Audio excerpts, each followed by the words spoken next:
अध्याय 61 चमत्कारी अमृत। मेरी वर्चुअल लाइब्रेरी एम्पायर पर अधिक सामग्री का अनुभव करें। ईशान को बचाया गया और तेजी से कम हुआ तनाव साक्षी को काफ़ी थका हुआ महसूस करा गया। वह आलीशान अस्पताल के कमरे में सोफे पर झुकी और जल्द ही गहरी नींद में सो गई।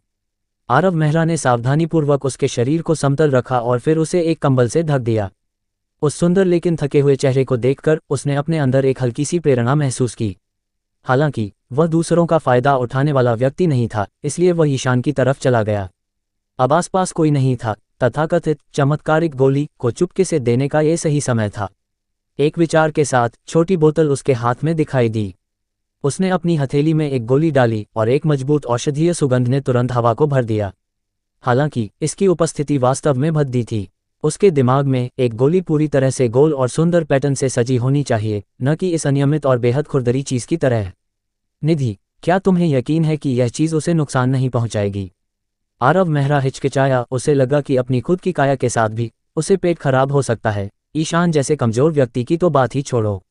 अगर कुछ गलत हो गया तो उसे वापस आपातकालीन कक्ष में ले जाना पड़ सकता है। मेजबान, निश्चिंत रहें। हालांकि यह गोली एक दोषपूर्ण उत्पाद है, लेकिन यह मानव शरीर को कोई नुकसान नहीं पहुंचाती है। मैंने इसके सभी प्रभावों का पूरी तरह से विश्लेषण किया है। अगर कुछ होता है तो आप मुझे तोड़ सकते हैं।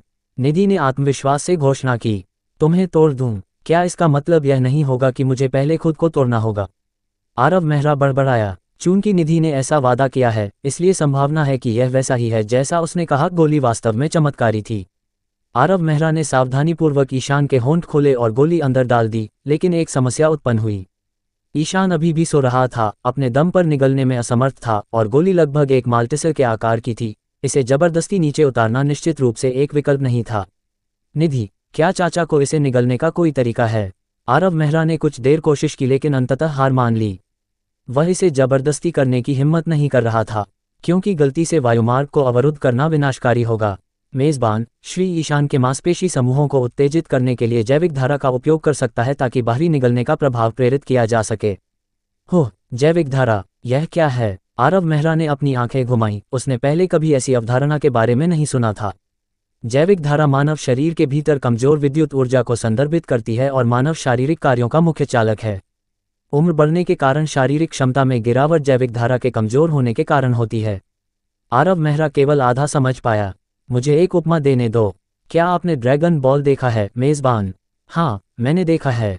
ड्रैगन बॉल में कामेहामेहा को जैविक धारा से संघनित असाधारण रूप से शक्तिशाली ऊर्जा के रूप में देखा जा सकता है।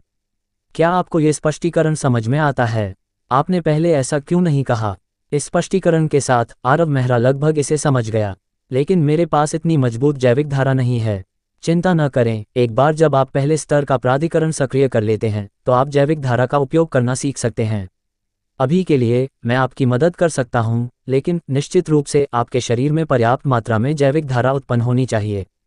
तो मुझे क्या करना चाहिए? शांत रहो और जैविक धारा को जितना संभव हो उतना जमा होने दो।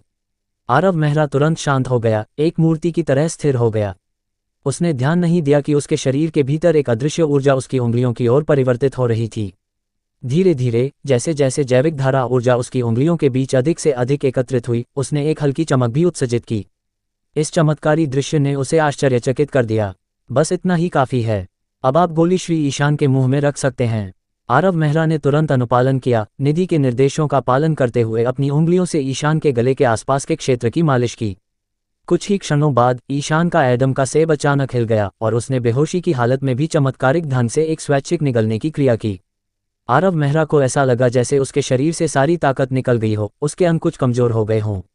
निधि, मेरे शरीर को क्या हो रहा है? क्या इस चीज के दुष्प्रभाव हैं? आरव मेहरा दूसरे सोफे पर चढ़ गया, वहां गिर गया। ये फिटनेस परीक्षण के दौरान 1500 मीटर की दौड़ पूरी करने के बाद जैसा महसूस हुआ। मेजबान, निश्चिंत रहें, यह केवल इसलिए है क्योंकि आप स्वतंत्र रूप से जैविक धारा का उपयोग नहीं कर सकते हैं और आपके शरीर की कमजोर जैविक धारा के कारण केवल शारीरिक थकान हुई है। बस कुछ ऊर्जा की भरपाई करें और थोड़ा आराम करें, निधि ने समझाया। उफ, यह अच्छा है। आरव मेहरा को राहत मिली कि यह कोई दुष्प्रभाव नहीं था। अगली सुबह आरव मेहरा एक नाजुक सुगंध की लहर से जाग गया। जिस क्षण उसने अपनी आंखें खोलीं, साक्षी का चेहरा ठीक उसके सामने था। इसके अलावा किसी कारण से उसका चेहरा अस्पष्ट रूप से लाल हो रहा था। तुम जाग गए? साक्षी घबराकर खड़ी हो गई, घबराए और बेचैन दिख रही थी। तुम्हें क्या हुआ है? तुम्हारा चेहरा इतना लाल क्यों है? क्या तुम्हें बुखार है? क्या तुम्हें कल रात ठंड लग गई थी? आरव मेहरा ने उसके माथे को छूने के लिए हाथ बढ़ाया, लेकिन साक्षी ने तुरंत उसे थप्पड़ मार दिया। मुझे नहीं है और तुम्हें पूछने की अनुमति नहीं है। साक्षी ने अपना सिर घुमाया और बाथरूम की ओर भागी। क्या? कितना अजीब, आरव मेहरा ने फुसफुसाया, सोच रहा था कि आजकल लड़कियां इतनी अजीब तरह से क्यों व्यवहार कर रही हैं। जब उसने ईशान को देखा तो वह चौंक गया। ईशान किसी समय जाग गया था और उसे देखकर मुस्कुरा रहा था। वह निश्चित रूप से ऐसे व्यक्ति की तरह नहीं दिख रहा था जिसे कल ही बचाया गया था। चाचा, आप जाग गए हैं। क्या आपको बेहतर महसूस हो रहा है? आरव मेहरा ने पूछा। और ठीक है, मेरा नाम आरव मेहरा है। मैं साक्षी का दोस्त हूँ। आप मुझे छोटा आरव या छोटा यू कह सकते हैं। दोस्त? प्रेमी? नहीं नहीं नहीं, बिल्कुल नहीं, आरव मेहरा ने समझाते हुए अपने हाथ हिलाए। हम ऑनलाइन मिले और वास्तविकता में हम कुछ दिन पहले केवल एक बार मिले हैं। ये वैसा नहीं है जैसा आप कल्पना करते हैं। ओह, ईशान के चेहरे पर आश्चर्य का भाव दिखाई दिया। वह आरव मेहरा से पहले जाग गया था और उसने स्पष्ट रूप से अपनी बेटी के कुछ छोटे इशारों पर ध्यान दिया था। चाचा, आपको शारीरिक रूप से कैसा महसूस हो रहा है? आरव मेहरा ने पूछा। यह अजीब है, ईशान का भाव और भी उलझन भरा हो गया। जब मैं आज सुबह उठा तो मेरा शरीर अचानक उल्लेखनीय रूप से हल्का महसूस हुआ, ठीक वैसे ही जैसे मैं जवान था। नौजवान, मुझे एक पल के लिए उठने में मदद करो। आरव मेहरा तुरंत खुश हो गया। क्या ये हो सकता है कि उस अजीब गोली का वास्तव में इतना अद्भुत प्रभाव पड़ा हो? वह जल्दी से आगे बढ़कर ईशान को उठने में मदद करने लगा। जैसे ही वह बिस्तर से बाहर निकला, ईशान अपने दम पर कुछ कदम भी चल सका, हालांकि वह इतने लंबे समय तक बिस्तर पर लेटने के बाद चलने का आदी नहीं था। पिताजी, आप खड़े क्यों हो रहे हैं? डॉक्टर ने कहा कि आपको लापरवाही से इधर उधर नहीं घूमना चाहिए। साक्षी बाथरूम से बाहर आते ही चिंता से भरकर चिल्लाए। साक्षी, मैं ठीक हूँ। ईशान कुछ चक्कर लगाए, लगभग तेज कदमों से चलते हुए। देखो, मेरा शरीर पूरी तरह से ठीक हो गया है। मैंने इतने लंबे समय में इतना सहज महसूस नहीं किया है। ये कैसे संभव है? साक्षी अवाक रह गई। ईशान लंबे समय से बिस्तर पर था। डॉक्टरों ने कहा कि उसकी पैर की मांसपेशियों में हल्के शोष के लक्षण दिखाई दिए थे, लेकिन अब उसे देखकर वह एक ऊर्जावान, अक्सर व्यायाम करने वाले मध्यम आयु वर्ग के व्यक्ति की तरह लग रहा था। यूरेमिया कोई छोटी बीमारी नहीं थी और कल ही उसकी आपातकालीन बचाव की गई थी। वह रातों रात ऐसा कैसे बन गया होगा? आधुनिक चिकित्सा तकनीक बताती है कि यूरेमिया का इलाज केवल किडनी प्रत्यारोपण से किया जा सकता है। क्या ये हो सकता है? उसकी निगाहें तुरंत आरव मेहरा के चेहरे पर पड़ीं। कल आरव मेहरा ने दावा किया था कि उसकी प्रयोगशाला ने यूरेमिया के लिए एक विशेष दवा विकसित की थी। क्या ये सच हो सकता है? लेकिन एक विशेष दवा के साथ भी एक मरीज रातों रात जीवन शक्ति कैसे प्राप्त कर सकता है? अचानक उसे आरव मेहरा बहुत अधिक रहस्यमय लगा। अध्याय 62, चिकित्सा चमत्कार। अविश्वसनीय, बिल्कुल अविश्वसनीय। ईशान के प्राथमिक चिकित्सक ने सदमे में परीक्षण के परिणाम देखे। ईशान की किडनी पूरी तरह से स्वस्थ थी, उसके मांसपेशी ऊतक पूरी तरह से अपनी मूल स्थिति में लौट आए थे और दिल की विफलता के लक्षण पूरी तरह से गायब हो गए थे। उसकी शारीरिक स्थिति एक बेहद स्वस्थ स्तर पर पहुंच गई थी। आंखें धोखा दे सकती हैं, लेकिन डेटा नहीं। उन्होंने बार बार इसकी पुष्टि की और अंत में उन्हें यह स्वीकार करना पड़ा कि ईशान का यूरेमिया ठीक हो गया था। ये चिकित्सा जगत में एक चमत्कार था और उन विशेषज्ञों को समझ में नहीं आ रहा था कि वास्तव में क्या हुआ था, चाहे उन्होंने कितना भी विचार किया हो। आगे की जांच के लायक एकमात्र बिंदु ईशान के रक्त में पाई जाने वाली हर्बल घटकों की बड़ी मात्रा थी। क्या हर्बल दवा लेने से यूरेमिया ठीक हो सकता है? यह अनसुना था और फिर भी ईशान को मिले दोनों उपचारों में किसी भी हर्बल दवा का उपयोग नहीं किया गया था। शाम तक विभिन्न परीक्षण जारी रहे। शुरू में विशेषज्ञों को उम्मीद थी कि ईशान आगे की निगरानी के लिए अस्पताल में रहेगा, लेकिन कई वर्षों तक अस्पताल में रहने के बाद ईशान अब वहां और नहीं रहना चाहता था। वह इस जगह को छोड़ने के लिए उत्सुक था जिससे उसे मतली महसूस होती थी और अगर संभव हो तो कभी वापस नहीं आना चाहता था। उनके व्यवसाय में गिरावट और ईशान के इलाज पर बड़े खर्च के कारण उन्होंने अपना घर और कार दोनों बेच दिए थे। साक्षी की मां, काशवी, लंबे समय से एक पूर्णकालिक गृहिणी बनने के लिए इस्तीफा दे चुकी थी, इसलिए घर मुश्किल से साक्षी के लाइव स्ट्रीमिंग से होने वाली छोटी आय से चलता था। उन्होंने अस्पताल के पास एक छोटा सा घर किराए पर लिया, जो 40 वर्ग मीटर से भी कम था। साक्षी स्कूल में रहती थी, जबकि काशवी और उसका बेटा गौतम इस छोटे से किराए के घर में रहते थे। आरव मेहरा की स्पोर्ट्स कार में केवल 2 लोग ही बैठ सकते थे, इसलिए इस समय उसकी सेवा गाड़ी काम आई। आखिरकार वर्षों तक अस्पताल में रहने के बाद उन्होंने वहां बहुत सारा सामान जमा कर लिया था और आरव मेहरा को उम्मीद नहीं थी कि उसे इतनी जल्दी उस सेवा गाड़ी को चलाने का अवसर मिलेगा। घर छोटा था, लेकिन काशवी ने इसे पूरी तरह से व्यवस्थित, साफ और चमकीला रखा था। मुझे माफ करना, छोटा आरव, साक्षी को आपको हमारे परिवार की स्थिति बतानी चाहिए थी। हम यहाँ आपको केवल साधारण भोजन ही परोस सकते हैं, काशवी ने अजीब तरह से कहा। इसकी चिंता मत करो, मैं खाने में नखरे नहीं करता। वास्तव में एक छोटी जगह में जहाँ सब लोग एक साथ इकट्ठे होते हैं काफ़ी आरामदायक होता है, आरव मेहरा ने कहा। ये सिर्फ एक विनम्र प्रतिक्रिया नहीं थी, ये ईमानदार था। उसके माता पिता ब्रह्मांड के दूर के किनारों पर कहीं थे और एक विशाल विला में वह अकेला रहता था जिसमें परिवार की भावना की कमी थी। हालांकि यह जगह छोटी थी, लेकिन यह अच्छी तरह से सुसज्जित थी और उसे यह भावना अधिक पसंद आई। तुम पहले बैठो, जब तक मैं खाना बनाना शुरू करती हूँ साक्षी तुमसे बातें करेगी। काशवी सुबह ही अच्छी व्यंजनों से भरी एक मेज खरीदने के लिए बाहर गई थी। भले ही उसे यह नहीं पता था कि उसके पति की बीमारी अचानक कैसे ठीक हो गई, लेकिन वह जानती थी कि विदेशी चिकित्सा टीम को आरव मेहरा द्वारा व्यवस्थित किया गया था और वह उसे धन्यवाद देना चाहती थी, चाहे कुछ भी हो। मेरी वर्चुअल लाइब्रेरी एम्पायर पर अपडेट के लिए बने रहें। ईशान ने आह भरी। हालांकि उसका शरीर अब ठीक हो गया था, लेकिन उसमें वह जोश नहीं रहा जो जवानी में था। हालांकि उन्होंने परिवार के कर्ज का कुछ हिस्सा चुका दिया था, लेकिन एक बड़ी राशि अभी भी बाकी थी। वह अब पैसा कमाने में सक्षम नहीं था। उसे लगा कि वह साक्षी का बहुत ऋणी है। अगर उसकी बेटी की परिपक्वता न होती तो ये परिवार शायद टूट चुका होता। हम आपके बहुत आभारी हैं, साक्षी ने मच्छर की तरह धीमी आवाज में कहा। क्या आपकी उस विशेष दवा ने मेरे पिता को ठीक किया? आरव मेहरा ने थोड़ा सिर हिलाया। किसी को मत बताना, यह अभी तक परिपक्व नहीं है और मैं नहीं चाहता कि कोई और मेरे शोध के इस हिस्से का लालच करे। मैं जानती हूँ, मैं एक शब्द भी नहीं कहूंगी। स्वाभाविक रूप से साक्षी जानती थी कि उसे ऐसी चीजों को अपने तक ही रखना चाहिए। ईशान की नज़रों में उनकी फुसफुसाहट कुछ और ही लग रही थी। आखिरकार उसने सुबह एक ऐसा दृश्य देखा था जो उसे नहीं देखना चाहिए था।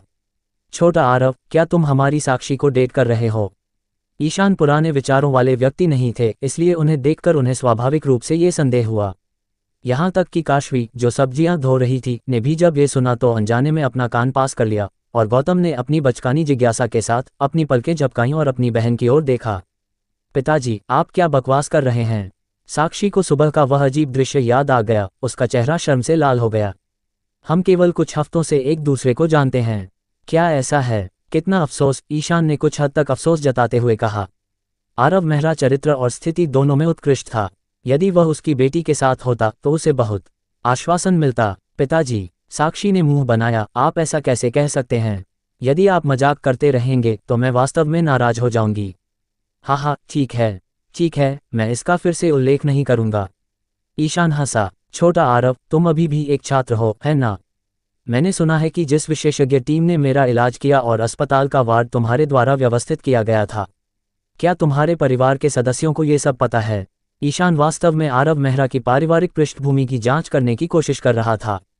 उसके रूप से वह एक प्रमुख निगम का बेटा लग रहा था। उसे यकीन था कि साक्षी को आरव मेहरा के लिए भावनाएं थीं और एक पिता के रूप में स्वाभाविक रूप से वह और जानना चाहता था। इस गर्मी के बाद मैं एक वरिष्ठ बन जाऊंगा। मेरे परिवार के लिए आरव मेहरा को वास्तव में यकीन नहीं था कि कैसे समझाया जाए। उसने विजय मेहरा और प्रिया ठाकुर से चुपचाप माफी मांगी। वे अब आसपास नहीं हैं। ईशान के चेहरे पर आश्चर्य की एक झलक दिखाई दी। उसने उम्मीद नहीं की थी कि आरव मेहरा ने ऐसी बात का अनुभव किया होगा। मेरे माता पिता मेरे लिए बहुत कुछ छोड़ गए, इसलिए अब पढ़ाई करते समय मैं इन व्यवसायों का भी प्रबंधन करता हूँ। मैंने सब कुछ व्यवस्थित किया, इसलिए मेरी ओर से किसी भी परेशानी के बारे में चिंता करने की कोई आवश्यकता नहीं है। मुझे माफ़ करना, मुझे आपसे इसके बारे में नहीं पूछना चाहिए था। ये ठीक है, इसके बारे में चिंता मत करो। आरव मेहरा ने तुरंत विषय बदल दिया। चाचा ईशान, भविष्य के लिए आपकी क्या योजनाएं हैं? कोई विचार? आरव मेहरा के सवाल ने ईशान के दिल को छू लिया। वह व्यंग्यात्मक रूप से मुस्कुराया और अपना सिर हिलाया। हालांकि उसके संबंध अभी भी बने हुए थे, लेकिन वह अब भारी कर्ज में था और अनुबंध परियोजनाओं के लिए पूंजी की कमी थी। इसके अलावा इस छोटे से घर में खुद के जुड़ने से यह और भी भीड़भाड़ वाला हो गया था। अब सोचने के लिए बहुत सारे मुद्दे थे। ओह, वैसे साक्षी, कंपनी ने तुम्हारे लिए जो जगह तैयार की है वह रहने के लिए तैयार है। तुम और चाचा और चाची अगले कुछ दिनों में यहाँ से सामान पैक कर सकते हो। हो, साक्षी चौंक गई। आरव मेहरा इस बार क्या व्यवस्था कर रहा था? छोटा आरव, यह काशवी, जो व्यंजन परोसने में व्यस्त थी, को भी यकीन नहीं था कि क्या हो रहा है। हम चाचा ईशान, चाची, क्या आप नहीं जानते? साक्षी ने मेरी कंपनियों में से एक के साथ पहले ही अनुबंध पर हस्ताक्षर कर दिए हैं। वह अब हमारे लेबल के तहत एक कलाकार है। कंपनी ने उसके लिए एक स्वतंत्र निवास की व्यवस्था की है, इसलिए आपको अब इस जगह में नहीं रहना पड़ेगा। साक्षी, क्या हो रहा है? ईशान और काशवी ने पूछा। वे जानते थे कि साक्षी ऑनलाइन लाइव स्ट्रीमर के रूप में काम करती थी, लेकिन उसे समझौतों पर हस्ताक्षर करने के बारे में पता नहीं था। हालांकि साक्षी खुद भी हैरान थी। हालांकि उसने पहले ही इसकी योजना बना ली थी, लेकिन दोनों ने अभी तक इस पर ठीक से चर्चा नहीं की थी। ठीक है, मैं आपको बताने की योजना बना रही थी, लेकिन मुझे सही समय नहीं मिला था। मुझे डर था कि आप असहमत होंगे, साक्षी ने धीरे से कहा। बेवकूफ़ बच्ची, हम असहमत क्यों होंगे? काशवी ने कहा। यदि तुम किसी अन्य कंपनी के साथ हस्ताक्षर कर रही होती तो हम विरोध कर सकते थे, लेकिन हमें छोटा आरव पर भरोसा है। यदि ऐसा है तो यह अद्भुत है। एक पिता के रूप में ईशान स्वाभाविक रूप से जानते थे कि साक्षी का सपना एक गायिका बनना था। हालांकि मनोरंजन उद्योग जटिल और अलिखित नियमों से भरा था और साक्षी जैसी किसी को हड्डियां भी छोड़े बिना निगल लिया जाता।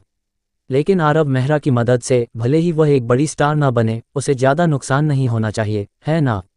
अनुभव वाले व्यक्ति के रूप में वह देख सकता था कि आरव मेहरा की साक्षी के प्रति नज़र भावनाओं से भरी थी और वह किसी छिपे हुए मकसद से उसके पास नहीं आ रहा था। आप इसके खिलाफ नहीं हैं? साक्षी ने आश्चर्यजनक रूप से और कुछ खुशी के साथ पूछा। बिल्कुल नहीं, लेकिन कड़ी मेहनत करना सुनिश्चित करें। छोटा आरव ने हमारे परिवार की इतनी मदद की है, तुम्हें सुस्त नहीं होना चाहिए। हाँ, साक्षी ने गंभीरता से सिर हिलाया। केवल आरव मेहरा को निराश न करने के लिए उसने अपनी पूरी कोशिश करने का संकल्प लिया। अध्याय 63, एक उपहार। काशवी का खाना काफ़ी अच्छा था। हालांकि स्वाद के मामले में ये घर के रसोइयों से प्रतिस्पर्धा नहीं कर सकता था, लेकिन यहाँ का स्वाद उसकी अपनी जगह की तुलना में कहीं अधिक स्वादिष्ट था। चाचा, जल्द ही मैं साक्षी के खाते में हस्ताक्षर बोनस स्थानांतरित कर दूंगा ताकि आप पहले कर्ज चुका सकें। बाकी के लिए, यदि आपके पास ऊर्जा है तो आप अपना पिछला व्यवसाय जारी रख सकते हैं। यदि नहीं, तो निवेश करने पर विचार करें। मैं आपकी मदद करने के लिए किसी को ढूंढ सकता हूँ, आरव मेहरा ने कहा, जैसे ही भोजन की मेज पर सभी लोग परिवार की तरह बातचीत कर रहे थे। हाँ, मैं अभी इतना बुरा नहीं हुआ हूँ। वे सभी पूर्व भागीदार मेरे पुराने दोस्त हैं। जब तक फंडिंग है, मैं साक्षी के दहेज के लिए और अधिक बचा सकता हूँ। ईशान हंसे। वह आरव मेहरा को बहुत पसंद करने लगा था। उसमें अमीर बच्चों की कोई बुरी आदतें नहीं थीं और उसका चरित्र भी बहुत अच्छा था। ईशान और काशवी की नज़रों में अगर वे एक साथ आ सकते तो ये स्वर्ग में बनी जोड़ी होती। पिताजी, आप फिर से शुरू हो गए। ईशान की बार बार की छेड़छाड़ ने लगभग साक्षी को मेज के नीचे रेंगने के लिए मजबूर कर दिया। समूह ने 9 बजे तक बातचीत और हंसी मजाक किया और आरव मेहरा के जाने का समय हो गया क्योंकि साक्षी का छोटा भाई अभी भी छोटा था और उसे जल्दी आराम करने की आवश्यकता थी। चाचा, चाची, मैं अब निकलता हूँ। आप पैकिंग शुरू कर सकते हैं और कुछ दिनों में आप वहाँ जा सकते हैं। मैं अपने सहायक को किसी को आपकी मदद करने के लिए भेजने के लिए सूचित करूंगा, आरव मेहरा ने कहा जैसे ही वह खड़ा हुआ और गौतम के बालों को सहलाया। गौतम, तुम बड़े होकर क्या बनना चाहते हो? मैं एक अंतरिक्ष यात्री बनना चाहता हूँ, गौतम ने बिना किसी हिचकिचाहट के जवाब दिया। बहुत बढ़िया, जब तक तुम कड़ी मेहनत करते हो, मैं तुम्हारे लिए किसी दिन एक बड़ा अंतरिक्ष यान बनाऊंगा और तुम्हें अंतरिक्ष में भेजूंगा। दूसरों के लिए ये सिर्फ एक बच्चे के साथ थोड़ी छेड़छाड़ हो सकती है, लेकिन आरव मेहरा के पास एक अंतरिक्ष यान बनाने की क्षमता थी। निधि के डेटाबेस में संग्रहित ज्ञान वर्तमान युग से कहीं आगे एक अंतरिक्ष यान बनाने के लिए पर्याप्त था। साक्षी, क्या तुम छोटे आरव को विदा नहीं करोगी? काशवी ने साक्षी की ओर इशारा किया। ओह, साक्षी खड़ी हुई, मैं तुम्हें बाहर तक छोड़ दूंगी। ठीक है, आरव मेहरा ने मना नहीं किया। उसे साक्षी के साथ अकेले रहना अच्छा लगता था। जैसे ही दोनों बाहर निकले, साक्षी के माता पिता तुरंत पास बैठे और एक दूसरे से फुसफुसाए। प्रिय युवा, छोटे आरव के बारे में आपका क्या विचार है? काशवी ने उत्सुकता से पूछा। अरे, ईशान ने आह भरी और अपना सिर हिलाया। क्या तुम्हें वह पसंद नहीं है?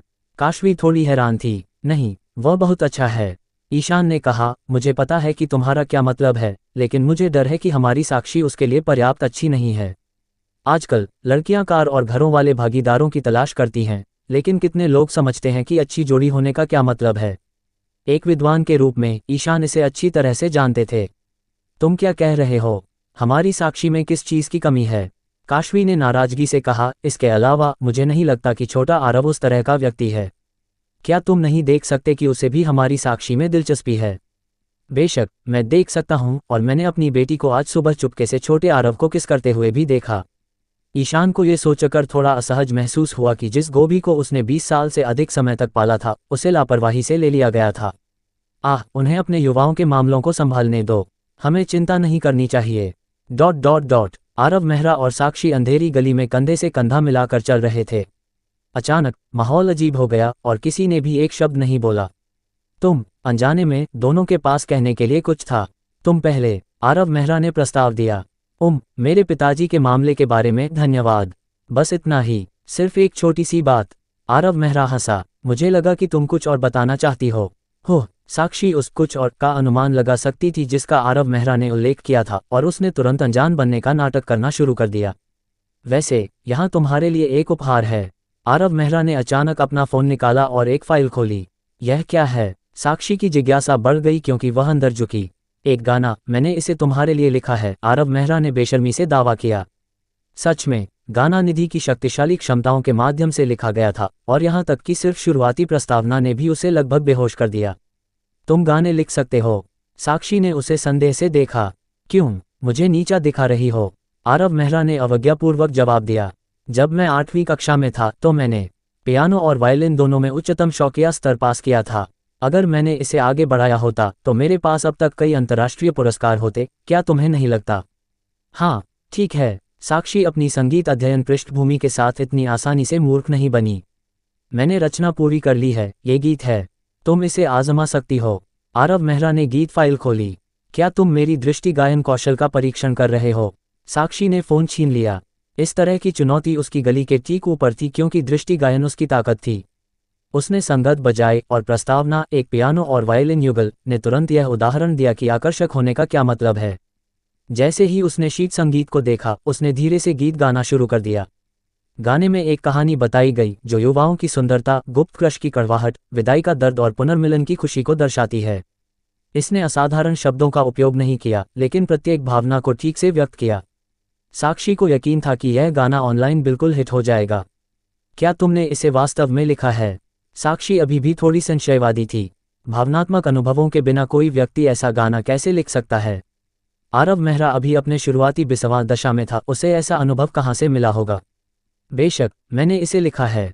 चूंकि तुम अब मेरी कंपनी के तहत एक गायिका हो, इसलिए इसे मेरा उपहार समझो। गाने का अच्छी तरह से अभ्यास करो। तुम्हारी प्रतिभा के साथ मुझे यकीन है कि तुम इसे खूबसूरती से गाओगी। फिर हम इसे रिकॉर्ड करने के लिए एक पेशेवर स्टूडियो ढूंढ सकते हैं। ये निश्चित रूप से तुम्हें बहुत लोकप्रियता हासिल करने में मदद करेगा। मेरी वर्चुअल लाइब्रेरी एम्पायर पर छिपी हुई कहानियां खोजें। तुम इसे गाने के लिए मुझसे बेहतर किसी को ढूंढ सकते हो। साक्षी को खुद पर ज्यादा भरोसा नहीं था। उसके स्कूल में बेहतर स्वर कौशल वाले बहुत से लोग थे, और कई लोग एक प्रसिद्ध गायक को दिए जाने पर स्वेच्छा से यह गाना गाते। कोई रास्ता नहीं, यह विशेष रूप से तुम्हारे लिए लिखा गया है और केवल तुम ही इसे गा सकती हो। आरव मेहरा अचानक थोड़ा दबंग हो गया। अगर तुम्हें लगता है कि तुम इसे अच्छी तरह से नहीं गा सकती हो तो ठीक है, मैं तुम्हें एक शिक्षक खोजने में मदद करूंगा, और जब तुम तैयार महसूस करोगी तो हम इसे रिकॉर्ड कर सकते हैं। मैं तुम्हें निराश नहीं करूंगी। साक्षी आसानी से भावुक हो गई और एक पल के लिए उसकी आंखें थोड़ी नम हो गईं। तो मैं तुम्हें भी एक उपहार दूंगी। साक्षी ने एक गहरी सांस ली, और अगर रोशनी तेज होती तो कोई भी उसकी छाती को तीव्र भावनाओं से हिलते हुए देख सकता था। यह क्या है? पास आओ, साक्षी ने कहा। आरव मेहरा ने अपना सिर पास किया। क्या मैं अब इसे देख सकता हूँ? चुम्मा। साक्षी ने एक ड्रैगन फ्लाई की तरह उसके गाल पर हल्के से पानी को छूते हुए चूमा, फिर जल्दी से मुड़ी और घर की ओर भागी। आरव मेहरा ने एक धूर्त मुस्कान दिखाई, जैसे कि उसकी योजना सफल हो गई हो। उसने अपने गाल पर उस जगह को छुआ जहां उसे चूमा गया था, एक मूर्ख की तरह मुस्कुरा रहा था। अपने आप को देखो, इतनी छोटी सी बात पर इतना खुश हो रहे हो। तुम, मेजबान, बिल्कुल निराशाजनक हो। निधि की आवाज एक अनुपयुक्त क्षण में गूंजी। अगर तुम मुझे पिताजी कहते हो तो मैं तुम्हें एक रहस्य बताऊंगा। उद्धरण चिन्ह प्रश्नवाचक चिन्ह प्रश्नवाचक चिन्ह प्रश्नवाचक चिन्ह। निधि, तुम कब से ऐसे हो गए? आरव मेहरा का चेहरा खट्टा हो गया, जैसे कि उसने कुछ दुर्गंधयुक्त चखा हो। क्या निधि ने फेसबुक से बहुत अधिक खाया था? तुम्हारे सपनों में मेरी अपनी गरिमा है, तो मैं तुम्हें नहीं बताऊंगा कि जब तुम आज सुबह सो रहे थे तो साक्षी ने तुम्हारे साथ क्या किया। पिताजी, अच्छा बेटा, निधि ने बेहद क्रोधित करने वाले स्वर में जवाब दिया। क्या तुम मुझे अब बता सकते हो? आरव मेहरा ने उग्रता से मांग की। अगर यह जानने लायक बात नहीं है तो मैं खुद को मार डालूंगा, तुम्हें बिना मेजबान के छोड़ दूंगा। यहाँ खुद देखो। निधि ने दृश्य को सीधे आरव मेहरा के रेटिना पर प्रक्षेपित किया। क्या ये सच है? पिताजी तुमसे झूठ नहीं बोलेंगे। आरव मेहरा ने निधि की टिप्पणियों को नजरअंदाज कर दिया। कोई आश्चर्य नहीं कि जब वह आज सुबह उठा तो साक्षी इतनी रहस्यमय लग रही थी। ये पता चला कि जब वह सो रहा था तो उसने उसे चूमा था। बेटा, जाओ और उसे पाओ। चुप रहो। अध्याय 64, मनोरंजन जगत की सभा। वह मीडिया कंपनी जिसे कपिल शर्मा ने आरव मेहरा को खोजने में मदद की थी, मूल रूप से तय हो गई थी। चूंकि यह व्यावहारिक रूप से एक खाली खोल था, इसलिए इसमें ज़्यादा खर्च नहीं आया और सभी कागजी कार्रवाई कुछ ही दिनों में पूरी हो जाएगी। मेरी वर्चुअल लाइब्रेरी एम्पायर पर नई दुनिया का अन्वेषण करें। आरव मेहरा को बिल्कुल भी परवाह नहीं थी कि कंपनी के पास अनुबंध के तहत कोई कलाकार है या नहीं। उसने इसे केवल साक्षी के लिए एक मंच बनाने के लिए खरीदा था। लाभप्रदता और विकास के लिए ये फिलहाल उसकी विचार सीमा में नहीं था। पूजा कपूर ने भी साक्षी के परिवार को आवास व्यवस्था में मदद की। यह उसके स्कूल के पास था और हालांकि घर बहुत बड़ा नहीं था, लगभग 120 वर्ग मीटर, ये परिवार के आराम से रहने के लिए पर्याप्त से अधिक था। अनुबंध के लिए कंपनी को व्यवसाय लाइसेंस मिलने के बाद वे इसे संभाल सकते थे। हालांकि साक्षी के पास पहले से ही एक बड़ा प्रशंसक आधार था, उसने लंबे समय तक अध्ययन नहीं किया था और औपचारिक प्रशिक्षण उसे अभी तक वह अद्भुत संगीत प्रतिभा नहीं दे सका। इसलिए आरव मेहरा ने उसे मार्गदर्शन देने के लिए एक राष्ट्रीय खजाने के स्तर के इतालवी गायक को भी पाया। इस अवधि के दौरान साक्षी पूरी तरह से अपनी पढ़ाई पर केंद्रित थी, जिससे आरव मेहरा के पास बहुत खाली समय बचा था। उसने खेल खेलने और फिल्में देखने में समय बिताया और एक आलसी कॉलेज छात्र के सामान्य छुट्टियों के जीवन में लौट आया। अरे आरव, क्या तुम्हारे पास आजकल कुछ समय है? कपिल शर्मा ने अचानक आरव मेहरा को फोन किया। हाँ, क्या बात है? क्या सब कुछ तय हो गया है? यह इतना आसान नहीं है। कपिल शर्मा व्यंग्यात्मक रूप से हंसे। समस्याओं पर पैसा फेंकना एक बात थी, लेकिन सरकार से जमीन का एक बड़ा टुकड़ा प्राप्त करना नौकरशाही प्रक्रियाओं के ढेर के साथ आया, जिससे जल्दी मंजूरी मिलना मुश्किल हो गया। तो तुम मुझसे क्या चाहते हो? मनोरंजन जगत में एक सभा है, क्या तुम्हें दिलचस्पी है? कपिल शर्मा ने कहा। जिन अभिनेताओं के बारे में हमने पिछली बार बात की थी, मैंने उन सभी से संपर्क किया है। सभी के कार्यक्रम काफ़ी व्यस्त हैं, लेकिन वे सभी इस कार्यक्रम में होंगे। हम भोज के बाद थोड़ी बातचीत कर सकते हैं। जरूर, आरव मेहरा सहमत हो गया। अपनी संपत्ति के बावजूद वह उन हस्तियों से कभी आमने सामने नहीं मिला था। कपिल शर्मा के अनुसार फिल्म और संगीत उद्योगों दोनों के सितारे होंगे, साथ ही मनोरंजन में कई बड़े नाम भी भाग लेंगे। बांस एंटरटेनमेंट के प्रमुख के रूप में कपिल शर्मा को स्वाभाविक रूप से आमंत्रित किया गया था। वह उस मंडली के मालिकों से ज़्यादा परिचित नहीं था, इसलिए वह आरव मेहरा को साथ लाना चाहता था। ठीक है, ये तय हो गया है। सभा अगले शनिवार को शाम 6:30 बजे पुणे के ताज होटल में है। देर मत करना। चिंता मत करो, मैं निजी जेट से वहां जा रहा हूं, इसलिए मुझे देर नहीं होगी, आरव मेहरा ने कहा। उफ, जब भी वह आरव मेहरा से बात करता, कपिल शर्मा को थोड़ी ईर्ष्या महसूस होती। उसके पास अभी तक एक निजी जेट भी नहीं था। तो ये तय हो गया है। कार्यक्रम स्थल पर मिलते हैं और औपचारिक रूप से कपड़े पहनना सुनिश्चित करें। पिछली बार की तरह शॉर्ट्स और फ्लिप फ्लॉप में मत आना। मैं उस शर्मिंदगी को बर्दाश्त नहीं कर सकता। समझ गया, मैं सावधान रहूंगा, आरव मेहरा ने उसे आश्वासन दिया।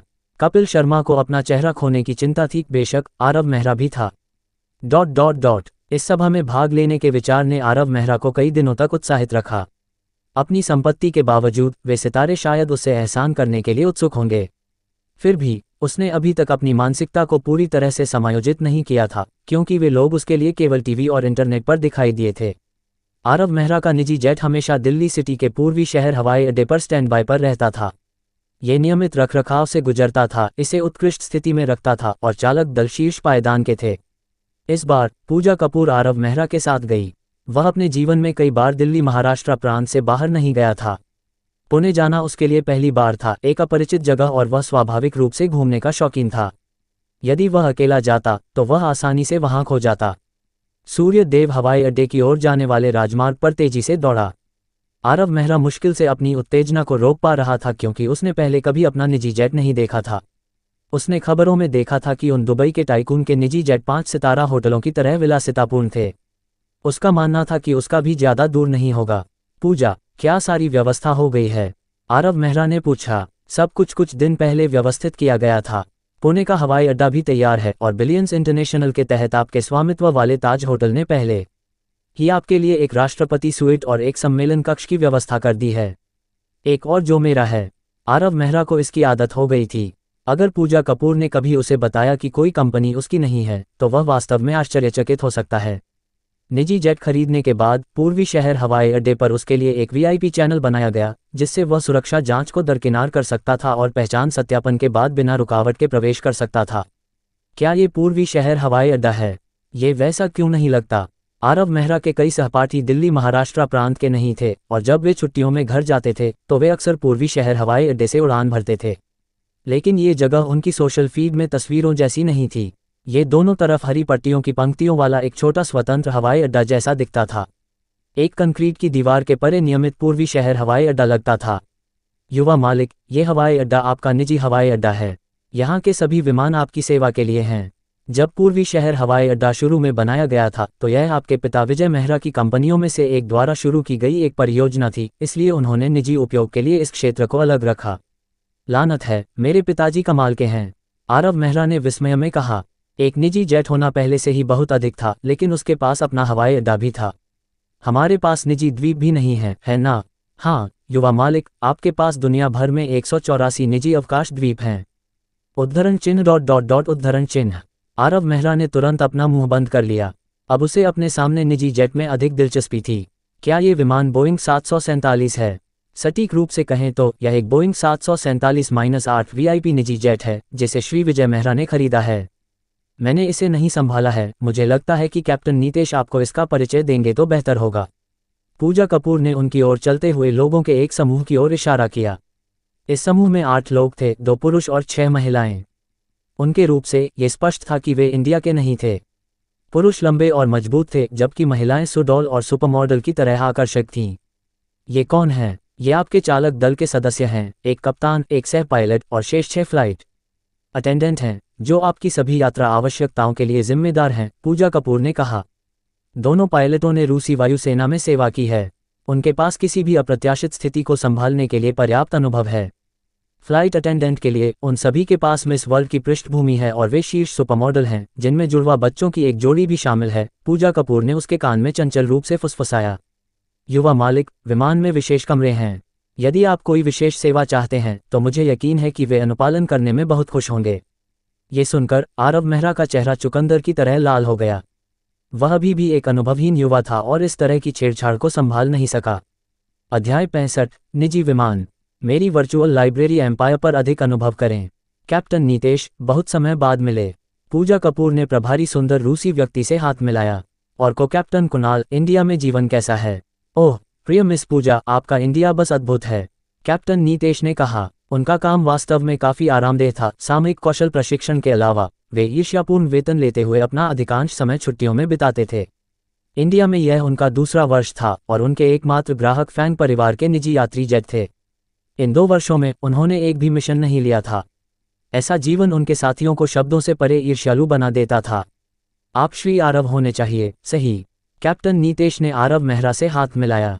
श्री आरव, हम इस यात्रा के लिए आपकी सेवा में रहेंगे। मुझे यकीन है कि हम आपको सबसे शानदार उड़ान का अनुभव प्रदान कर सकते हैं। मैं आप पर विश्वास करने के लिए तैयार हूं। आरव मेहरा ने उनमें से प्रत्येक से हाथ मिलाया और उसने उत्सुकता से देखा कि जब उसने महिला फ्लाइट अटेंडेंट से हाथ मिलाया तो उनकी उंगलियों ने धीरे से उसकी हथेली को छुआ। उनकी निगाहें अंतहीन गर्मजोशी से भरी थीं। आरव मेहरा ने लोगों को ये कहते हुए सुना था कि यह छोटा इशारा एक विशेष संकेत था जिसका अर्थ है। हालांकि वे सुपरमॉडल स्तरीय अटेंडेंट थे, लेकिन ये महिलाएं अच्छी तरह से जानती थीं कि वे युवा भोजन पर जी रही थीं। एक बार जब वे बूढ़ी हो जातीं तो वे अपना आकर्षण भी खो देतीं। इसलिए जब वे जवान थीं तो उनका लक्ष्य या तो जल्दी से बड़ी रकम बचाना था या सीधे एक अरबपति को ढूंढना था। यही उनका सपना था। ये 6 महिला फ्लाइट अटेंडेंट सभी अभी भी कुंवारी थीं, जो टीम भर्ती प्रक्रिया के दौरान एक अनोखी आवश्यकता थी। सीधे शब्दों में कहें तो उनमें से कोई भी उस बात के लिए आरव मेहरा के साथ जाने के लिए हमेशा तैयार थी। आरव मेहरा ने तुरंत अपना हाथ वापस ले लिया, न कि इसलिए कि इन 6 सुंदरियों में उसके लिए कोई आकर्षण नहीं था, बल्कि इसलिए कि गहराई से वह विशेष रूप से व्यर्थ व्यक्ति नहीं था। अगर उसने सही अनुमान लगाया तो यह शायद उसके शरारती पिता विजय मेहरा द्वारा उसके लिए की गई एक और व्यवस्था थी। नीतेश, आपको इस विमान के विन्यास से परिचित होना चाहिए, है ना? मुझे एक नज़र डालने के लिए अंदर ले चलो। आरव मेहरा को जाने की कोई जल्दी नहीं थी। विमान अभी भी अंतिम ईंधन भरने की जांच से गुजर रहा था।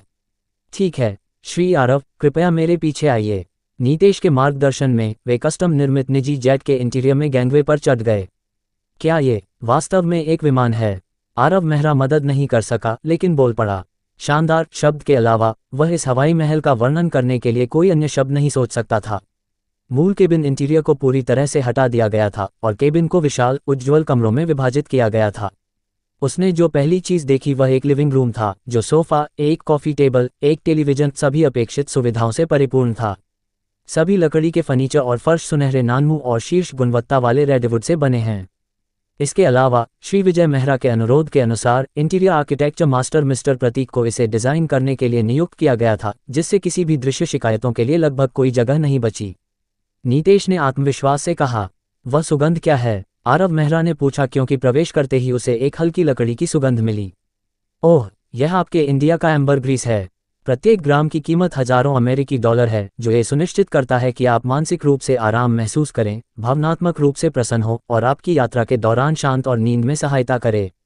हॉल से गुजरते हुए विमान का भोजन कक्ष था, जो एक लंबी सुनहरी नानमू मेज से सुसज्जित था, जिसमें 2 पंक्तियों में यूरोपीय शैली की मुलायम कुर्सियां करीने से व्यवस्थित थीं, जो अपनी परिशुद्धता में एक होटल के कमरे के समान थीं।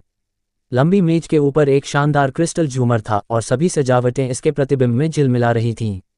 श्री आरव, भार और मात्रा प्रतिबंधों के कारण हम बहुत सारी सामग्री नहीं ले जा सकते हैं, इसलिए जब आप यात्रा कर रहे हों तो अपनी प्राथमिकताओं के बारे में हमें पहले से सूचित करना सबसे अच्छा होगा। इस तरह हम पहले से तैयारी भी कर सकते हैं, नीतेश ने सुझाव दिया। ओह, वैसे यहाँ कुछ पेय हैं। यदि आपको किसी की आवश्यकता है तो बेझिझक आनंद लें। उसने एक साइड कूलर खोला, जो रेड वाइन की बोतलों से करीने से भरा हुआ था। ये लियोविल के ग्रैंड क्रू वाइनयार्ड से उत्पादित वाइन हैं, सभी 1982 के पुराने हैं। मेरी नज़र उन पर लंबे समय से है।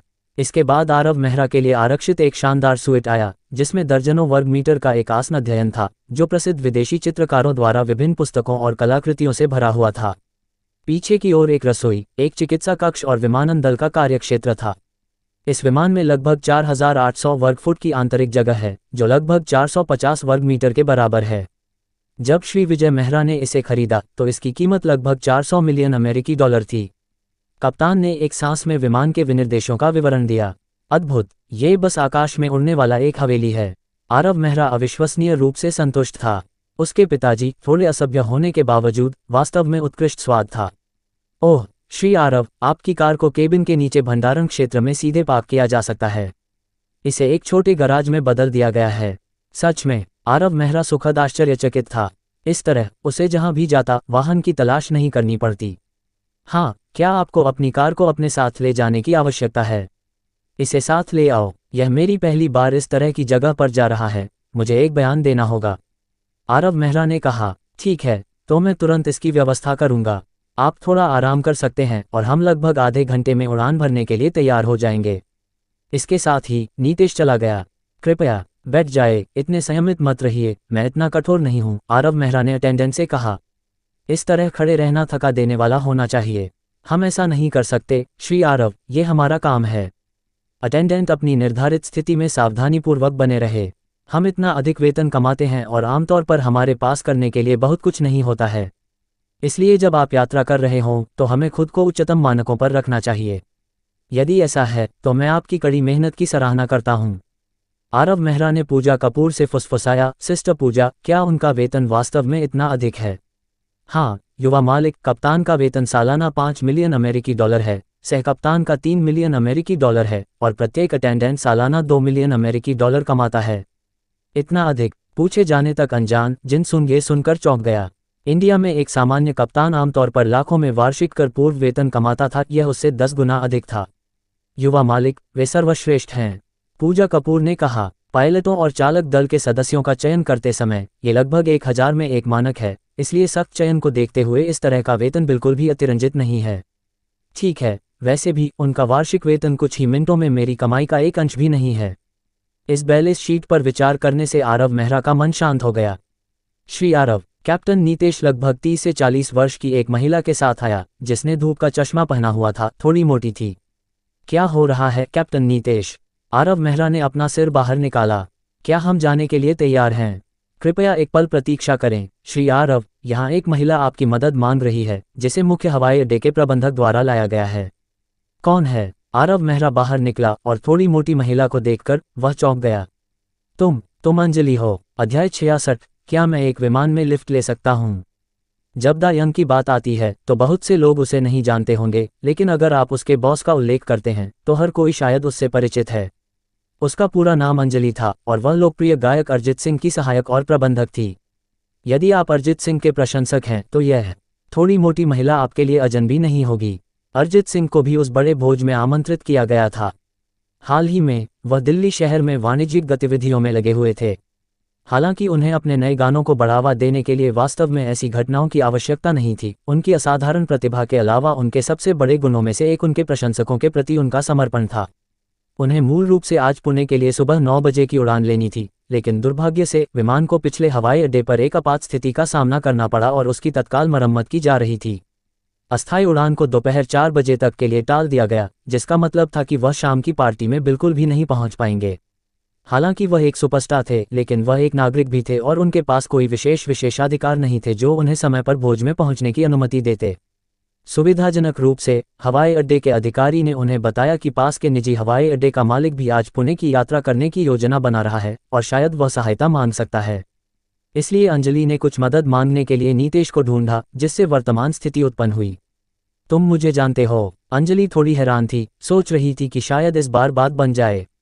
उसने मूल रूप से सोचा था कि निजी जेट का मालिक कोई बुजुर्ग धनी व्यक्ति होगा जिससे बातचीत मुश्किल हो सकती है, लेकिन उसने कभी उम्मीद नहीं की थी कि वह इतना युवा व्यक्ति होगा।